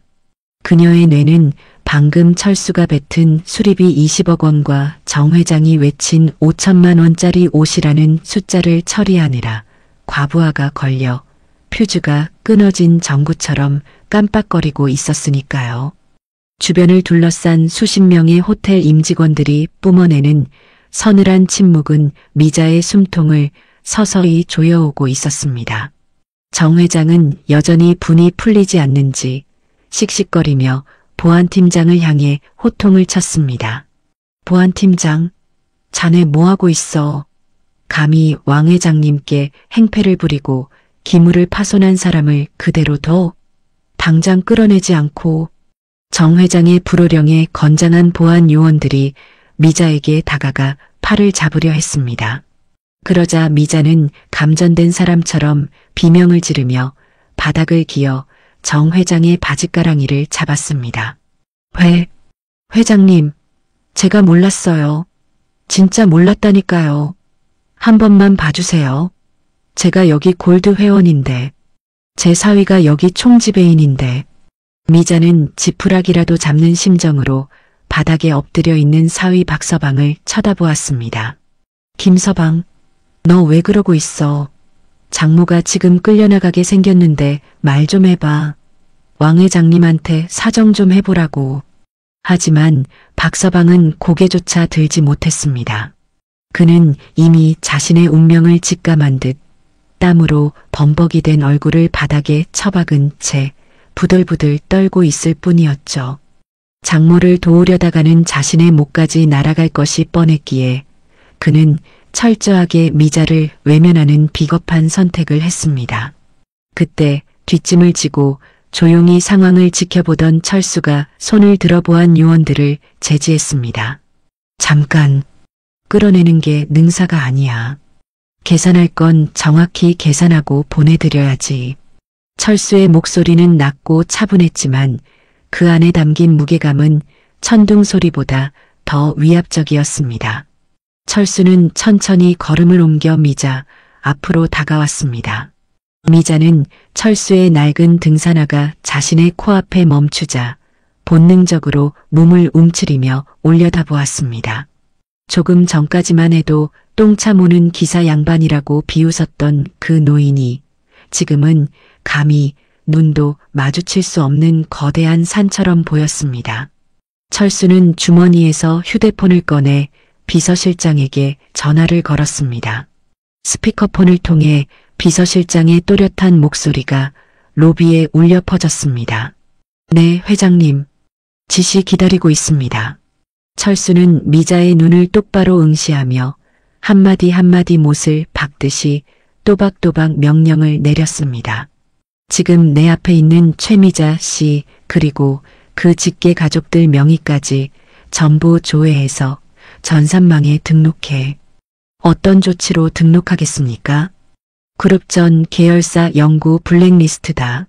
블랙리스트라는 단어가 떨어지자 미자의 동공이 흔들렸습니다. 하지만 철수의 지시는 거기서 끝이 아니었습니다. 우리 호텔은 물론이고 백화점, 리조트, 골프장, 병원, 그리고 계열사 건설사가 짓는 아파트 분양권까지 우리 그룹 로고가 박힌 곳은 단 한 군데도 발을 들이지 못하게 해. 평생. 미자는 숨이 턱 막히는 것 같았습니다. 이 그룹은 대한민국 재계 서열 5위 안에 드는 거대 기업이었습니다. 백화점에서 쇼핑하고 주말이면 리조트에 가고 아프면 대학병원에 가는 것이 미자가 누리는 삶의 전부였는데 그 모든 것이 한순간에 차단된다는 것은 사형 선고나 다름없었으니까요. 안 돼요. 회장님, 제가 잘못했어요. 백화점은 안 돼요. 제 마일리지가 얼만데. 미자가 울부짖었지만 철수는 눈 하나 깜짝하지 않았습니다. 마일리지? 그것도 다 소멸시켜. 그리고 철수는 잠시 말을 멈추고 영숙을 바라보았습니다. 영숙의 코트에 묻은 붉은 김치국물 자국과 아까 도둑으로 몰려 헝클어진 머리카락이 철수의 가슴을 아프게 찔렀습니다. 철수의 눈빛이 순식간에 매섭게 변했습니다. 법무팀장 연결해. 잠시 후 중후한 목소리의 법무팀장이 연결되었습니다. 네, 회장님. 법무팀장입니다. 철수는 바닥에 엎드린 미자를 싸늘하게 내려다보며 말을 이었습니다. 아까 이 여자가 내 아내를 도둑으로 몰면서 가방을 뒤엎고 몸수색까지 하려 했다. 로비에 CCTV가 있으니 증거는 차고 넘칠 거야. 그리고 내 차를 발로 차고 내 몸에 돈을 던지며 모욕한 것까지. 철수는 숨을 깊게 들이쉬었다가 가장 무거운 형벌을 내리듯 입을 열었습니다. 특수폭행, 재물손괴, 명예훼손, 그리고 무고죄까지. 걸 수 있는 건 하나도 빼놓지 말고 전부 고소 진행해. 합의는 없다. 변호사 비용이 수십억이 들어도 상관없으니 콩밥 먹을 수 있는 최대로 때려 넣어. 무고죄 합의 없음, 콩밥. 그 무시무시한 단어들이 미자의 고막을 난타했습니다. 미자는 단순히 망신을 당하는 수준이 아니라 진짜로 감옥에 갈 수도 있다는 공포에 사로잡혔습니다. 게다가 깐깐하기로 소문난 자신의 남편이 이 사실을 알게 된다면 그룹 블랙리스트에 올라 사업에 지장을 받고 아내가 정가자가 되어 집안 망신을 시켰다는 걸 알게 된다면 이혼은 불보다 뻔했습니다. 아니, 이혼으로 끝나면 다행이고 위자료 한 푼 못 받고 맨몸으로 쫓겨날지도 모르는 일이었죠. 공포가 극에 달하자 미자의 자존심 따위는 산산조각이 나버렸습니다. 미자는 무릎으로 기어서 영숙의 발치로 다가갔습니다. 그녀는 영숙의 구두를 부여잡고 눈물 콧물을 쏟으며 애원하기 시작했습니다. 영숙아, 나 좀 살려줘. 내가 미쳤었나 봐. 내가 잠깐 귀신이 씌었었나 봐. 우리 남편 알면 나 죽어. 나 진짜 쫓겨난단 말이야. 미자는 자신의 머리를 바닥에 쿵쿵 찌우며 빌었습니다. 내가 옷도 다 물어줄게. 차도 내가 다 고쳐줄게. 제발 고소만은 하지 말아줘. 우리 친구잖아. 응. 여고 동창이잖아. 아까까지는 기사 마누라라고 무시하더니 이제 와서 친구 타령을 하는 미자의 추악한 모습에 영숙은 헛웃음이 나왔습니다. 영숙은 잡힌 발을 빼내며 한 걸음 뒤로 물러섰습니다. 그녀의 표정은 차갑게 식어 있었고 눈빛에는 일말의 동정심도 남아있지 않았습니다. 친구, 미자야, 넌 아까 내 가방을 뒤엎을 때 우리 우정도 같이 뒤엎었어. 영숙의 목소리는 낮았지만 단호했습니다. 그리고 넌 나한테 빈 게 아니라 내 남편의 돈과 권력한테 빌고 있는 거잖아. 만약 우리 남편이 진짜 택시기사였다면 넌 끝까지 날 도둑 취급해서 경찰서로 넘겼겠지. 안 그러니? 미자는 아무 말도 못하고 꺼꺼꺼하며 울음만 터뜨렸습니다. 영숙은 고개를 돌려 남편 철수를 바라보았습니다. 여보, 당신 뜻대로 하세요. 전 이 사람 더 이상 보고 싶지 않아요. 철수는 고개를 끄덕이고는 정 회장에게 손짓했습니다. 정 회장 뭐하나? 이 여자 당장 끌어내고 경찰에 넘겨. 그리고 자네 호텔 물 관리 좀 제대로 하게. 어떻게 VIP라는 사람이 직원들한테 갑질이나 하고 말이야. 철수의 불호령에 정 회장이 다시 한번 90도로 허리를 숙였습니다. 명심하겠습니다. 당장 조치하겠습니다. 보안팀, 뭐해? 끌어내. 보안 요원들이 양쪽에서 미자의 팔을 잡고 일으켜 세웠습니다. 미자는 발버둥을 치며 소리 질렀습니다. 안 돼. 놓으라고. 영수가. 박서방, 나 좀 도와줘. 박서방.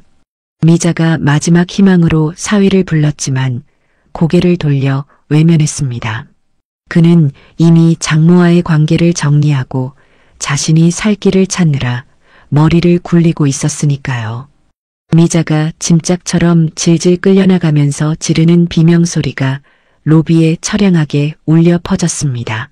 동창들은 쥐 죽은 듯 조용히 구석에 모여 벌벌 떨고 있었고 그 누구도 감히 미자를 편들거나 영숙에게 말을 걸지 못했습니다. 자신들도 미자의 옆에서 영숙을 비웃고 동조했던 공범들이었기에 혹시라도 불똥이 튈까봐 숨조차 크게 쉬지 못하고 있었던 겁니다. 로비에는 다시 평화가 찾아왔지만 그 공기는 이전과는 확연히 달랐습니다.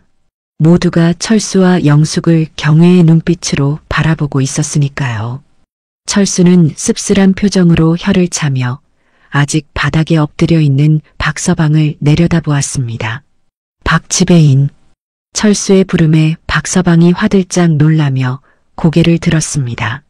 네, 회장님. 자네 장모가 내 차 범퍼를 걷어찰 때, 그리고 내 아내 옷에 김치국물을 흘릴 때 자네는 어디 있었나? 총지배인이라면 로비 상황을 늘 예의주시해야 하는 거 아닌가?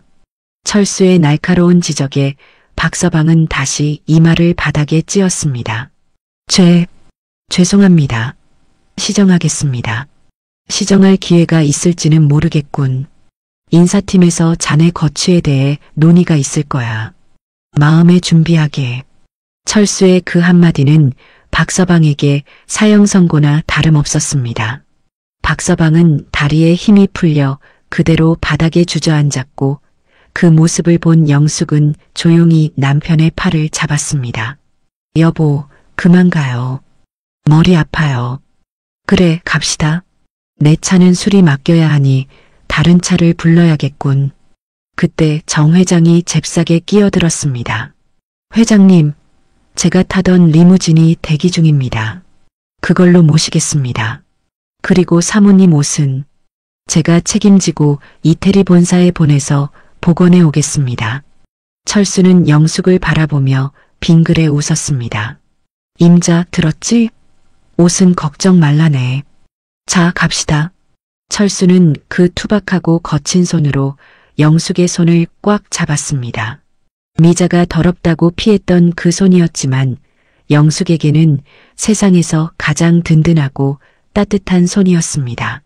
두 사람은 수십 명 직원의 배웅을 받으며 유유히 호텔 정문을 빠져나갔습니다. 뒤에 남겨진 것은 주저앉은 박서방의 한숨소리와 멀리서 들려오는 경찰차의 사이렌 소리뿐이었습니다. 호텔 정문을 빠져나간 검은색 리무진이 시야에서 완전히 사라졌지만 화려한 호텔 로비에는 여전히 폭풍이 휩쓸고 간 듯한 살벌한 냉기만이 감돌고 있었습니다. 수십 개의 샹들리에가 뿜어내는 밝은 조명 아래에는 아직도 현실을 받아들이지 못한 채 바닥에 주저앉아 있는 한 남자, 바로 미자의 사위이자 이 호텔의 촌지배인인 박서방이 넋게 나간 표정으로 멍하니 앉아 있었죠. 그의 머릿속에는 방금 전 왕 회장님이 남기고 간 인사팀에서 자네 거취를 논의할 것이라는 차가운 사형 선고만이 맴돌고 있었는데 그 목소리가 마치 이명처럼 귓가를 때리며 그를 미치게 만들고 있었습니다. 그때 현직 회장인 정 회장이 싸늘하게 굳은 표정으로 박서방에게 천천히 걸어왔습니다. 정 회장의 구두굽이 대리석 바닥을 찍을 때마다 울리는 탁, 탁 소리가 박서방의 심장을 짓밟는 것처럼 공포스럽게 느껴졌습니다. 박지배인. 정 회장의 낮게 깔린 목소리에 박서방이 감전된 사람처럼 벌떡 일어났습니다. 네, 회장님. 박서방은 본능적으로 차려 자세를 취했지만 다리가 사시나무 떨듯 후들거려 제대로 서 있기조차 힘들었습니다. 정 회장은 박서방을 마치 오물 보듯 내려다보며 혀를 찼습니다. 자네 오늘 아주 큰일을 해냈더군. 감히 왕 회장님 차를 똥차 취급하고 사모님을 도둑으로 몬 그 대단한 여자가 자네 장모라고 했나? 정 회장의 질책은 날카로운 비수기 되어 박서방의 가슴에 꽂혔습니다. 박서방은 입이 10개라도 할 말이 없었기에 등줄기에서 식은 땀만 비 오듯 쏟아내며 입술을 바짝바짝 깨물 뿐이었습니다. 회장님, 저는 정말 몰랐습니다. 장모님이 평소에 허세가 좀 있으시긴 했지만 설마 회장님께 그럴 줄은 꿈에도 몰랐습니다. 한 번만 선처해 주십시오. 박서방이 비굴하게 변명을 늘어놓으며 허리를 숙였지만 정 회장은 더 이상 듣고 싶지 않다는 듯 손을 들어 말을 잘랐습니다. 몰랐다? 총지배인이 호텔 로비에서 벌어지는 소란을 몰랐다면 무능한 거고 알고도 장모라고 봐준 거라면 직무유기야. 어느 쪽이든 자네는 자격 미달이네. 정 회장은 뒤에 서 있던 인사팀장에게 턱짓을 하며 단호하게 명령했습니다. 인사팀장, 지금 당장 박 지배인 사원증 회수하고 법인카드 정지시켜. 그리고 오늘부로 대기 발령 내. 징계위원회 열어서 해고 절차 밟도록 하고 퇴직금도 규정대로 삭감해. 네, 알겠습니다. 인사팀장이 즉각 대답하며 박서방에게 다가와 손을 내밀었습니다. 지배인님, 사원증 주시죠. 박서방은 눈앞이 캄캄해져 아무것도 보이지 않았습니다. 명문대를 나와 해외 유학까지 다녀와서 겨우 올라온 총지배인 자리였고 연봉 수억 원에 어디를 가든 대접받던 그 화려한 인생이 장모의 혀 놀림 한 번에 와르르 무너져 내린 것입니다.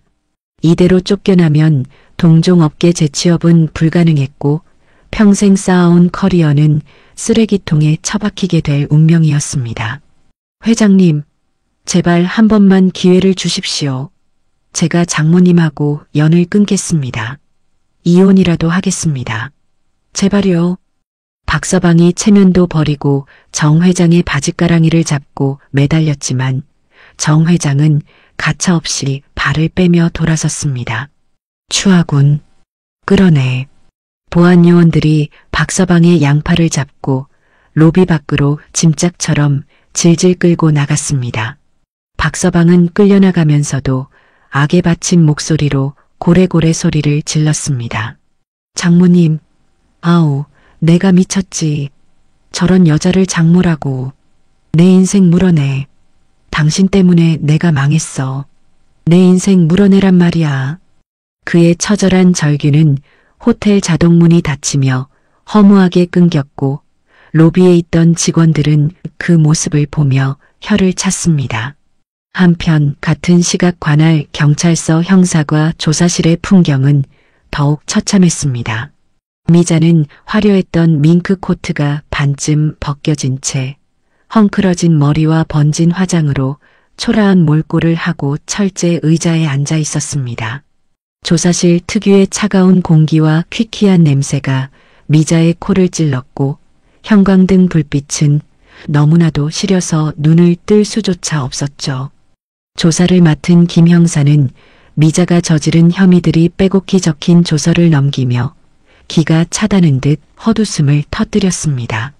아줌마, 진짜 대단하시네. 특수폭행, 재물손괴, 명예훼손, 모욕, 무고. 이거 뭐 형법 교과서 수준이에요. 게다가 피해자가 그 그룹 왕 회장님 사모님이라면서요? 간도 크십니다, 정말. 김 형사의 비아냥에 미자는 히스테릭하게 소리를 질렀습니다. 아니에요. 난 몰랐다고요. 그냥 친구끼리 장난 좀 친 건데 그게 무슨 죄가 돼요? 그리고 내가 누군지 알아요? 우리 사위가 그 호텔 총지배인이에요. 전화 한 통이면 당신들 다 옷 벗길 수 있어. 당장 내 사위 불러와. 미자는 아직도 상황 파악을 못한 채 옛날 버릇을 버리지 못하고 고래고래 악을 썼습니다. 자신이 벼랑 끝에 매달려 있다는 사실을 인정하는 순간 정말로 떨어져 죽을 것 같았기 때문에 필사적으로 현실을 부정하고 있었던 겁니다.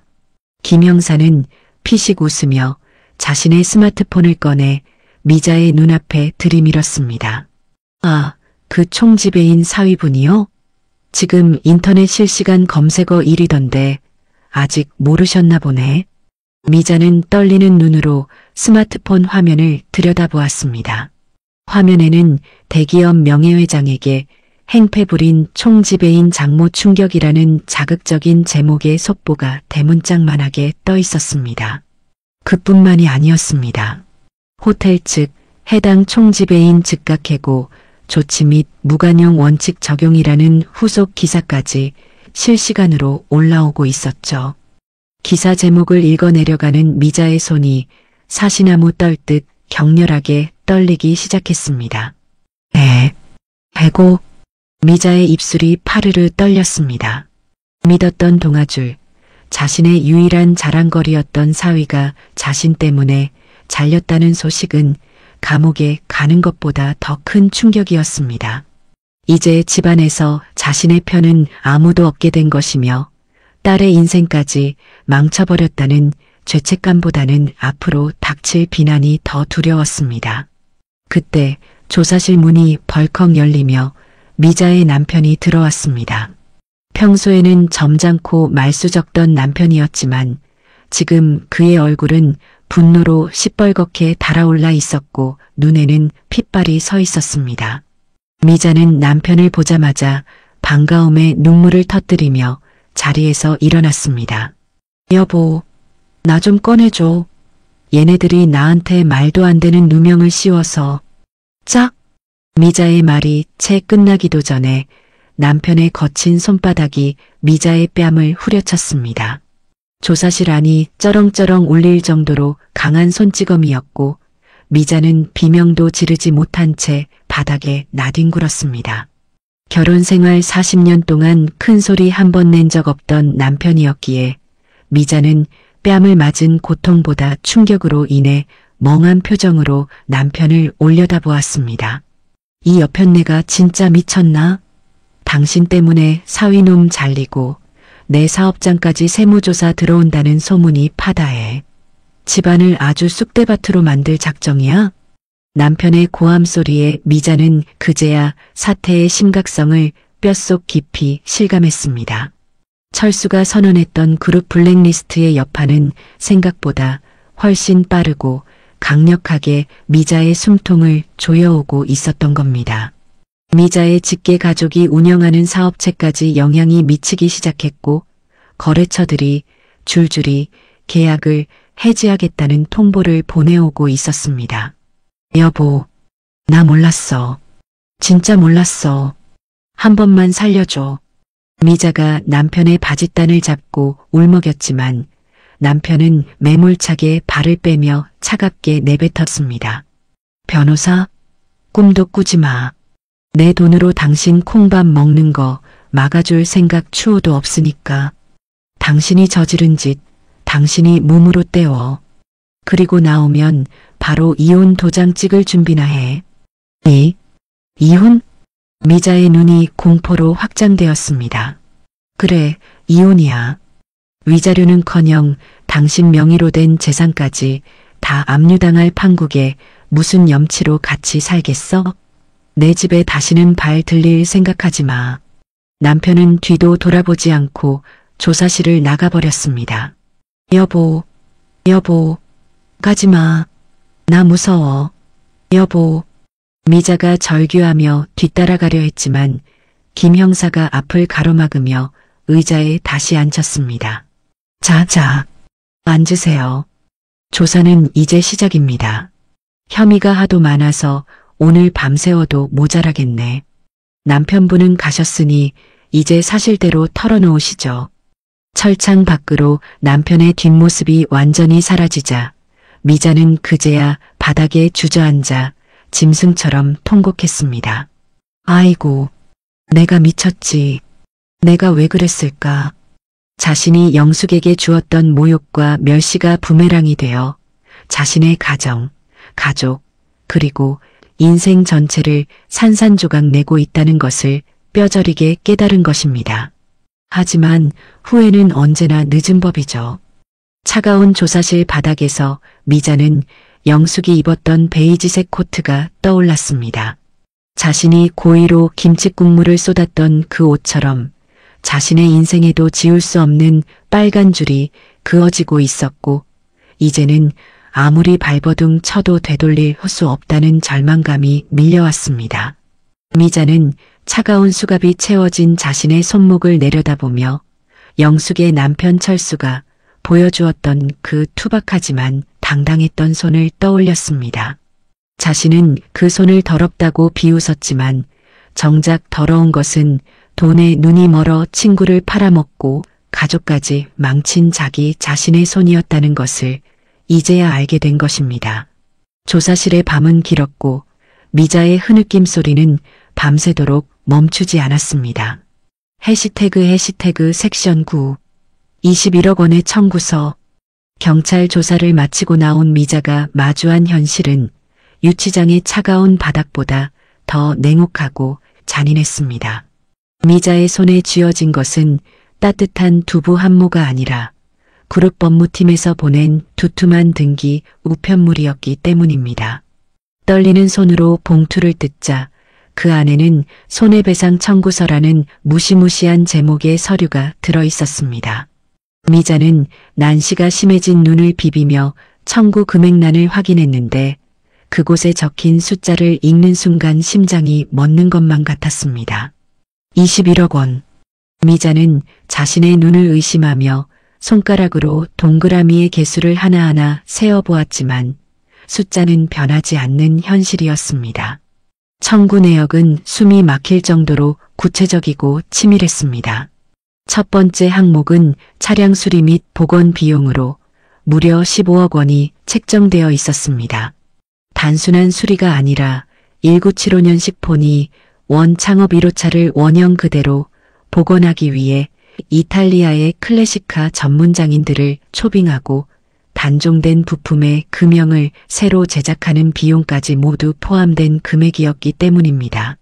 두 번째 항목은 차량 가치 하락분에 대한 배상금 5억 원이었고, 세 번째는 미자가 김칫국물을 쏟아 영구 손상된 마스터피스 코트 비용 5천만 원이었습니다. 거기에 위자료와 소송 비용 5천만 원까지 더해져 합계 21억 원이라는 천문학적인 금액이 청구된 것입니다. 미자는 비명을 지르며 그 자리에 주저앉았습니다. 21억? 미쳤어. 똥차 한 대 찼다고 20억을 내라니. 이게 말이 돼? 날 죽여. 차라리 날 죽이라고. 미자는 변호사에게 달려들어 멱살을 잡으려 했지만 철수가 고용한 대형 로펌의 변호사들은 눈 하나 깜짝하지 않고 차갑게 물러섰습니다. 최미자 씨, 억울하시면 소송하시면 됩니다. 하지만 저희 그룹 법무팀을 상대로 이기실 수 있을지는 모르겠군요. 참고로 패소하시면 소송 비용까지 전부 부담하셔야 합니다. 변호사의 냉정한 한마디에 미자는 다리에 힘이 풀려 바닥을 기었습니다. 소송을 걸어봤자 승산이 없다는 것은 삼척동자도 아는 사실이었으니까요. 설상가상으로 남편은 이미 이혼 소장을 보내왔고 미자의 명의로 된 재산에 가압류를 걸어놓은 상태였습니다. 남편은 자신의 사업체를 지키기 위해 미자를 철저하게 꼬리 자르기 했으며 위자료 한 푼 주지 않고 몸만 내보내겠다는 입장이 확고했습니다. 결국 미자는 감옥에 가지 않고 합의를 보기 위해 자신의 유일한 재산인 강남의 아파트와 폐물들을 금매로 내놓아야만 했습니다. 30년을 넘게 살며 온갖 추억과 허세가 깃든 그 집을 시세보다 훨씬 싼 가격에 팔아치울 때 미자는 피눈물을 흘렸습니다. 부동산 계약서에 도장을 찍던 날 미자는 중개인 앞에서 통곡을 했습니다. 이게 어떤 집인데? 내가 이 집을 어떻게 샀는데?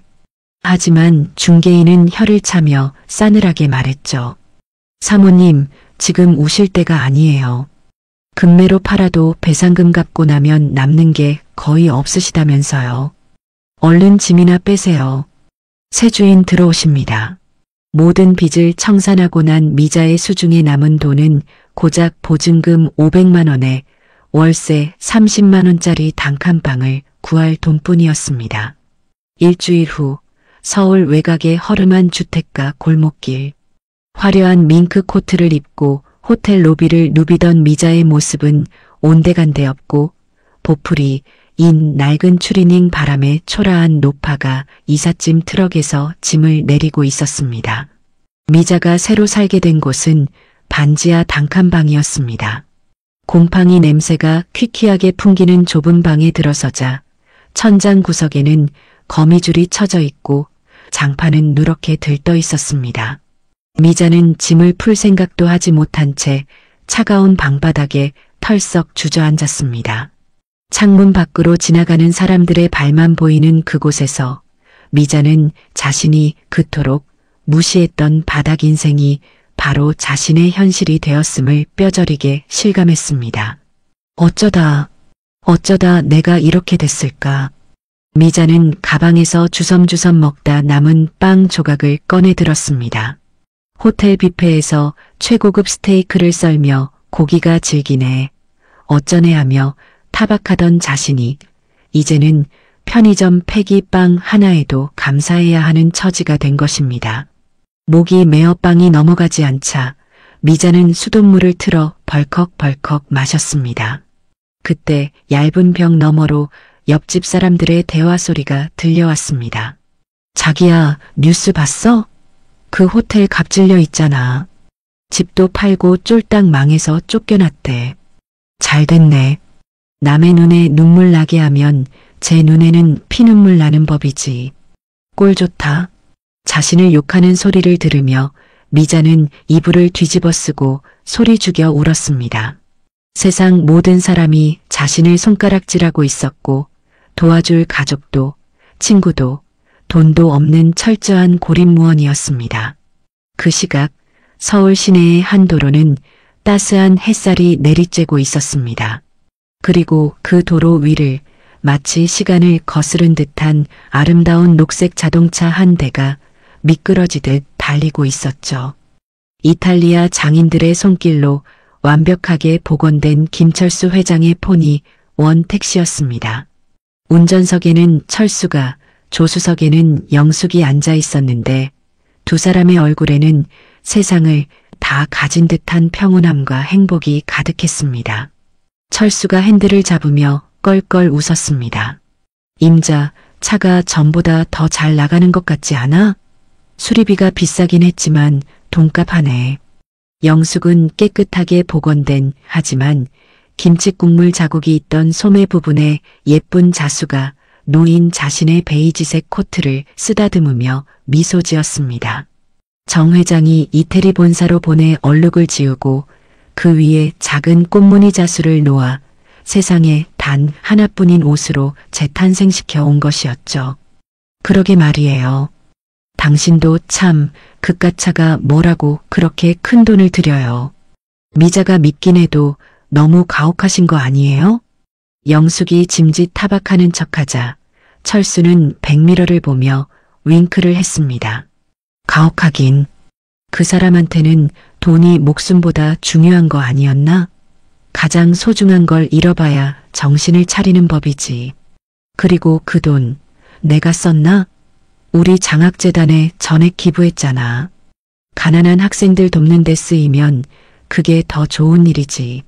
철수는 미자에게 받은 배상금 전액을 익명으로 기부했던 것입니다. 영숙은 고개를 끄덕이며 창밖을 바라보았습니다. 차창 밖으로 스쳐 지나가는 풍경들이 오늘따라 유난히 아름답게 느껴졌습니다. 여보, 우리 어디 가는 거예요? 어디긴. 당신 좋아하는 기사식당 가서 돼지 불백이나 한 그릇 하러 가지. 거기가 호텔 스테이크보다 100배는 맛있잖아. 호호 맞아요. 나도 그 집 된장찌개가 생각나던 참이었어요. 두 사람의 소박한 웃음소리가 낡은 택시 안을 가득 채웠습니다. 화려한 호텔 뷔페도 번쩍이는 다이아몬드도 없었지만 서로를 아끼고 존중하는 그들의 모습은 그 어떤 보석보다도 빛나고 있었습니다. 철수는 신호 대기 중에 영숙의 손을 살포시 잡았습니다. 여전히 투박하고 거친 손이었지만 영숙에게는 세상에서 가장 따뜻하고 든든한 손이었습니다. 임자, 고맙네. 내가 택시 운전한다고 했을 때 부끄러워하지 않고 응원해줘서 당신 덕분에 내가 초심 잃지 않고 여기까지 올 수 있었어. 저야말로 고맙죠. 당신이 정직하게 땀 흘려번 돈으로 우리 가족 지켜줬잖아요. 전 당신이 회장이든 택시 기사든 상관없어요. 그냥 내 남편 김철수면 돼요. 영숙이 철수의 손을 마주 잡으며 따뜻하게 대답했습니다. 신호가 바뀌고 택시는 다시 힘차게 출발했습니다. 차가운 반지하 방에서 홀로 울고 있는 미자와 낡은 택시 안에서 서로의 온기를 나누는 영숙 부부. 진정한 부자는 통장에 찍힌 숫자가 아니라 마음의 여유와 사람을 대하는 태도에서 나온다는 것을 보여주는 순간이었습니다. 자동차가 멀어지며 화면이 서서히 어두워졌고 영숙의 마지막 내레이션이 잔잔하게 깔렸습니다. 인생은 택시와 같아요. 목적지를 정하는 건 손님이 아니라 운전대를 잡은 나 자신이죠. 겉모습만 보고 사람을 판단하지 마세요. 그 안에 어떤 보물이 숨겨져 있을지는 아무도 모르니까요. 어느덧 계절이 4번 바뀌어 다시 찬 바람이 부는 겨울이 찾아왔습니다.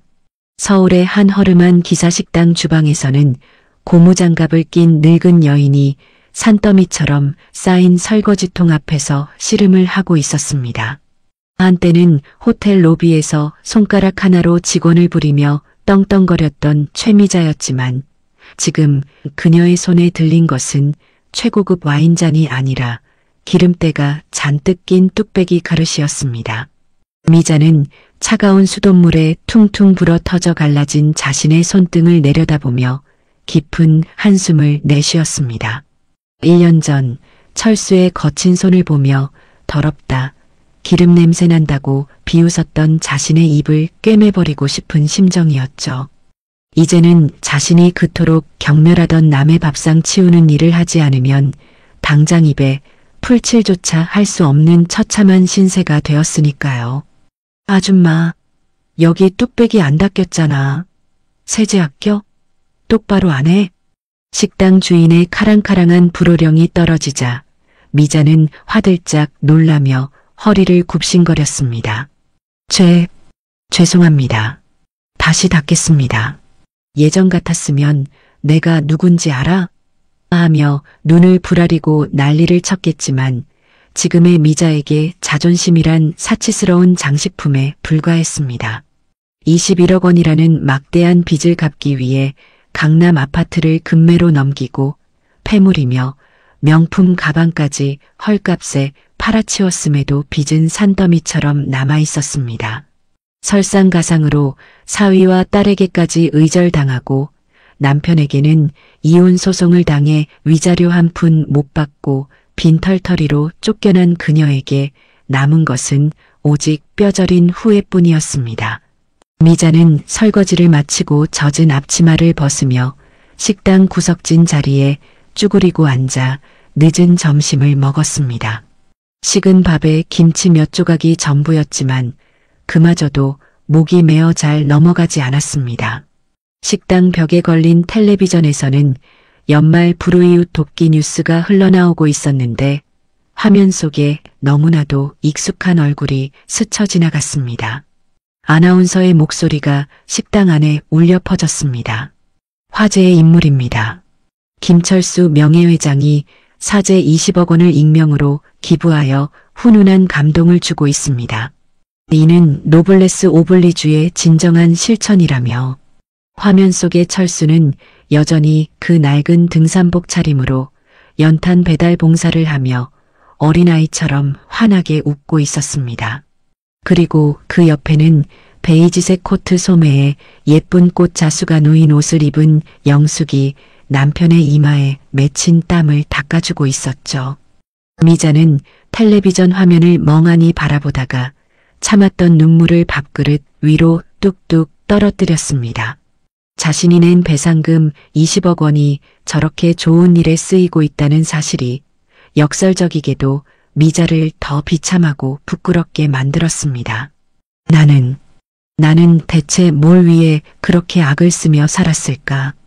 미자는 자신의 헛된 욕심이 쌓아 올린 모래성이 얼마나 허무하게 무너지는지, 그리고 사람의 진정한 가치는 거치장이 아니라 마음의 깊이에서 나온다는 것을 모든 것을 잃은 뒤에야 깨달은 것입니다. 한편 같은 시각 김철수 회장의 자택 서재에서는 따뜻한 모가차 향기가 은은하게 퍼지고 있었습니다. 영숙은 창가 흔들의자에 앉아 남편이 직접 내려준 차를 마시며 창밖에 눈 내리는 풍경을 감상하고 있었습니다. 그녀의 표정은 그 어느 때보다 평온했고 입가에는 잔잔한 미소가 걸려 있었죠. 여보, 오늘 봉사 다녀오느라 힘들지 않으셨어요? 허리도 안 좋으신데 무리하신 거 아니에요? 영숙의 걱정스러운 물음에 철수는 돋보기 안경을 고쳤으며 껄껄 웃었습니다. 허허, 무슨 소리. 땀 흘리고 나니까 오히려 몸이 가쁘네. 그리고 오늘 만난 그 할머니가 내 손을 잡고 고맙다고 우시는데 내가 더 큰 위로를 받고 왔지 뭔가. 철수는 자신의 투박하고 거친 손을 펴보이며 말을 이었습니다. 임자, 내 손이 거칠어서 당신 고생만 시킨 줄 알았는데 오늘 보니 이 손으로 누군가의 눈물을 닦아줄 수 있어서 참 다행이라는 생각이 들더군. 영숙은 남편의 손을 자신의 두 손으로 소중하게 감싸쥐었습니다.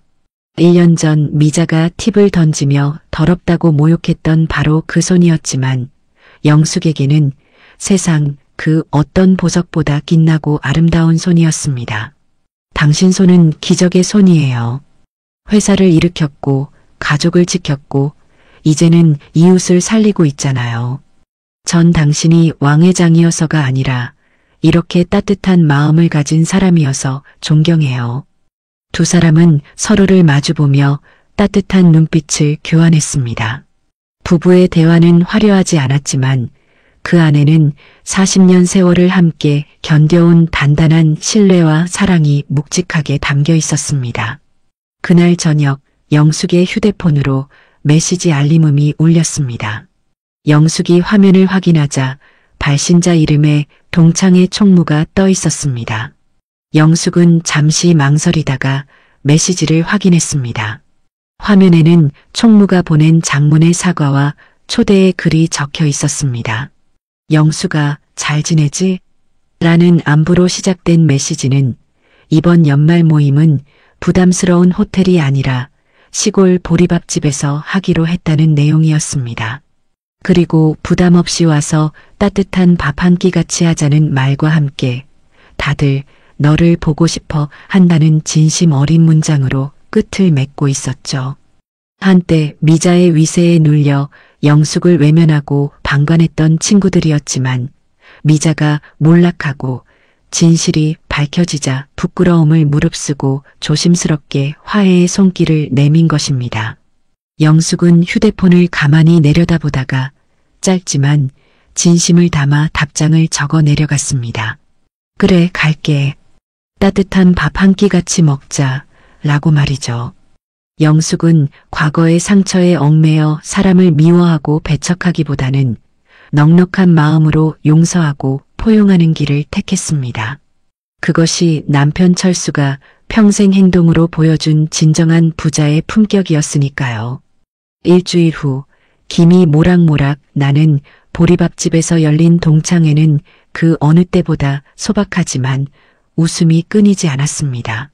명품 가방이나 다이아몬드 반지를 자랑하며 기싸움을 하는 사람은 아무도 없었고 서로의 주름진 얼굴을 어루만지며 늙어가는 이야기를 나누는 정겨운 풍경만에 가득했습니다. 영숙은 친구들 사이에 섞여 앉아 고추장에 보리밥을 비비며 생각했습니다. 진정한 행복은 남들에게 보여주기 위한 과시욕이나 물질에 있는 것이 아니라 내 옆에 있는 사람들과 나누는 소소한 정과 따뜻한 밥 한 끼에 있다는 것을요. 모임이 끝나고 식당을 나서는 길, 밤하늘에서는 한방눈이 펑펑 쏟아지고 있었습니다. 식당 앞 가로등 밑에는 눈을 맞으며 서 있는 익숙한 녹색 택시 한 대가 보였습니다. 어머, 영수가. 남편분 오셨네. 친구들이 반가워하며 소리쳤고 운전석에 있던 철수가 차 창문을 내리며 인자한 미소로 손을 흔들었습니다. 날이 추운데 다들 어서 들어가세요. 우리 집사람 잘 챙겨줘서 고맙습니다. 그 모습은 1년 전 호텔 로비에서 무시당하던 초라한 택시기사가 아니라 존경받는 한 가정의 가장이자 누구보다 든든한 남편의 모습 그 자체였습니다. 영숙이 조수석에 오르자 철수가 품 안에서 따뜻하게 데워진 캔커피 하나를 건넸습니다. 친구들이랑 재미있었어? 네, 정말 좋았어요. 당신 덕분에요. 철수의 포니 택시는 눈 덮인 도로를 미끄러지듯 부드럽게 달려나갔습니다. 차가운 반지하 방에서 과거를 후회하며 홀로 눈물 흘리는 미자와 따뜻한 택시 안에서 서로의 온기를 나누며 미래를 이야기하는 영숙 부부. 두 사람의 운명을 가른 것은 통장에 찍힌 돈의 많고 적음이 아니라 사람을 대하는 태도와 마음가짐의 차이였습니다. 인생이라는 긴 마라톤에서 결국 승리하는 사람은 남을 짓밟고 빨리 달리는 사람이 아니라 올바른 방향으로 묵묵히 걸어가는 사람이라는 것을 이 사연은 말해주고 있습니다. 영숙은 차창 밖으로 스쳐 지나가는 아름다운 겨울 풍경을 바라보며 마음속으로 조용히 되뇌었습니다. 부디 지금 힘든 시간을 보내고 계신 분들이 있다면 절대 기죽지 마세요. 당신의 가치는 남들이 매기는 가격표가 아니라 당신이 살아온 정직한 시간들이 증명해 줄 테니까요. 포니 택시의 붉은 미등이 어둠 속으로 멀어지며 길고도 짧았던 그들의 이야기는 이렇게 막을 내렸습니다. 우리의 인생도 저 낡은 택시처럼 때로는 투박하고 초라해 보일지라도 그 안에는 세상 무엇과도 바꿀 수 없는 소중한 보물을 싣고 달리고 있을 테니까요. 벼는 익을수록 고개를 숙인다고 했습니다. 진짜 부자는 돈을 자랑하는 사람이 아니라 철수 회장님처럼 어려운 이웃을 돌아볼 줄 아는 사람이 아닐까 싶네요. 우리도 나이가 들수록 지갑은 열고 입은 닫으라는 말처럼 넉넉한 마음으로 주변을 품어주는 어른이 되었으면 좋겠습니다. 오늘 이야기에 공감하셨다면 구독과 좋아요 부탁드립니다. 그리고 여러분의 소중한 생각도 댓글로 남겨주시면 제가 하나하나 꼼꼼히 읽어보겠습니다. 시청해주셔서 고맙습니다. 안녕히 계세요.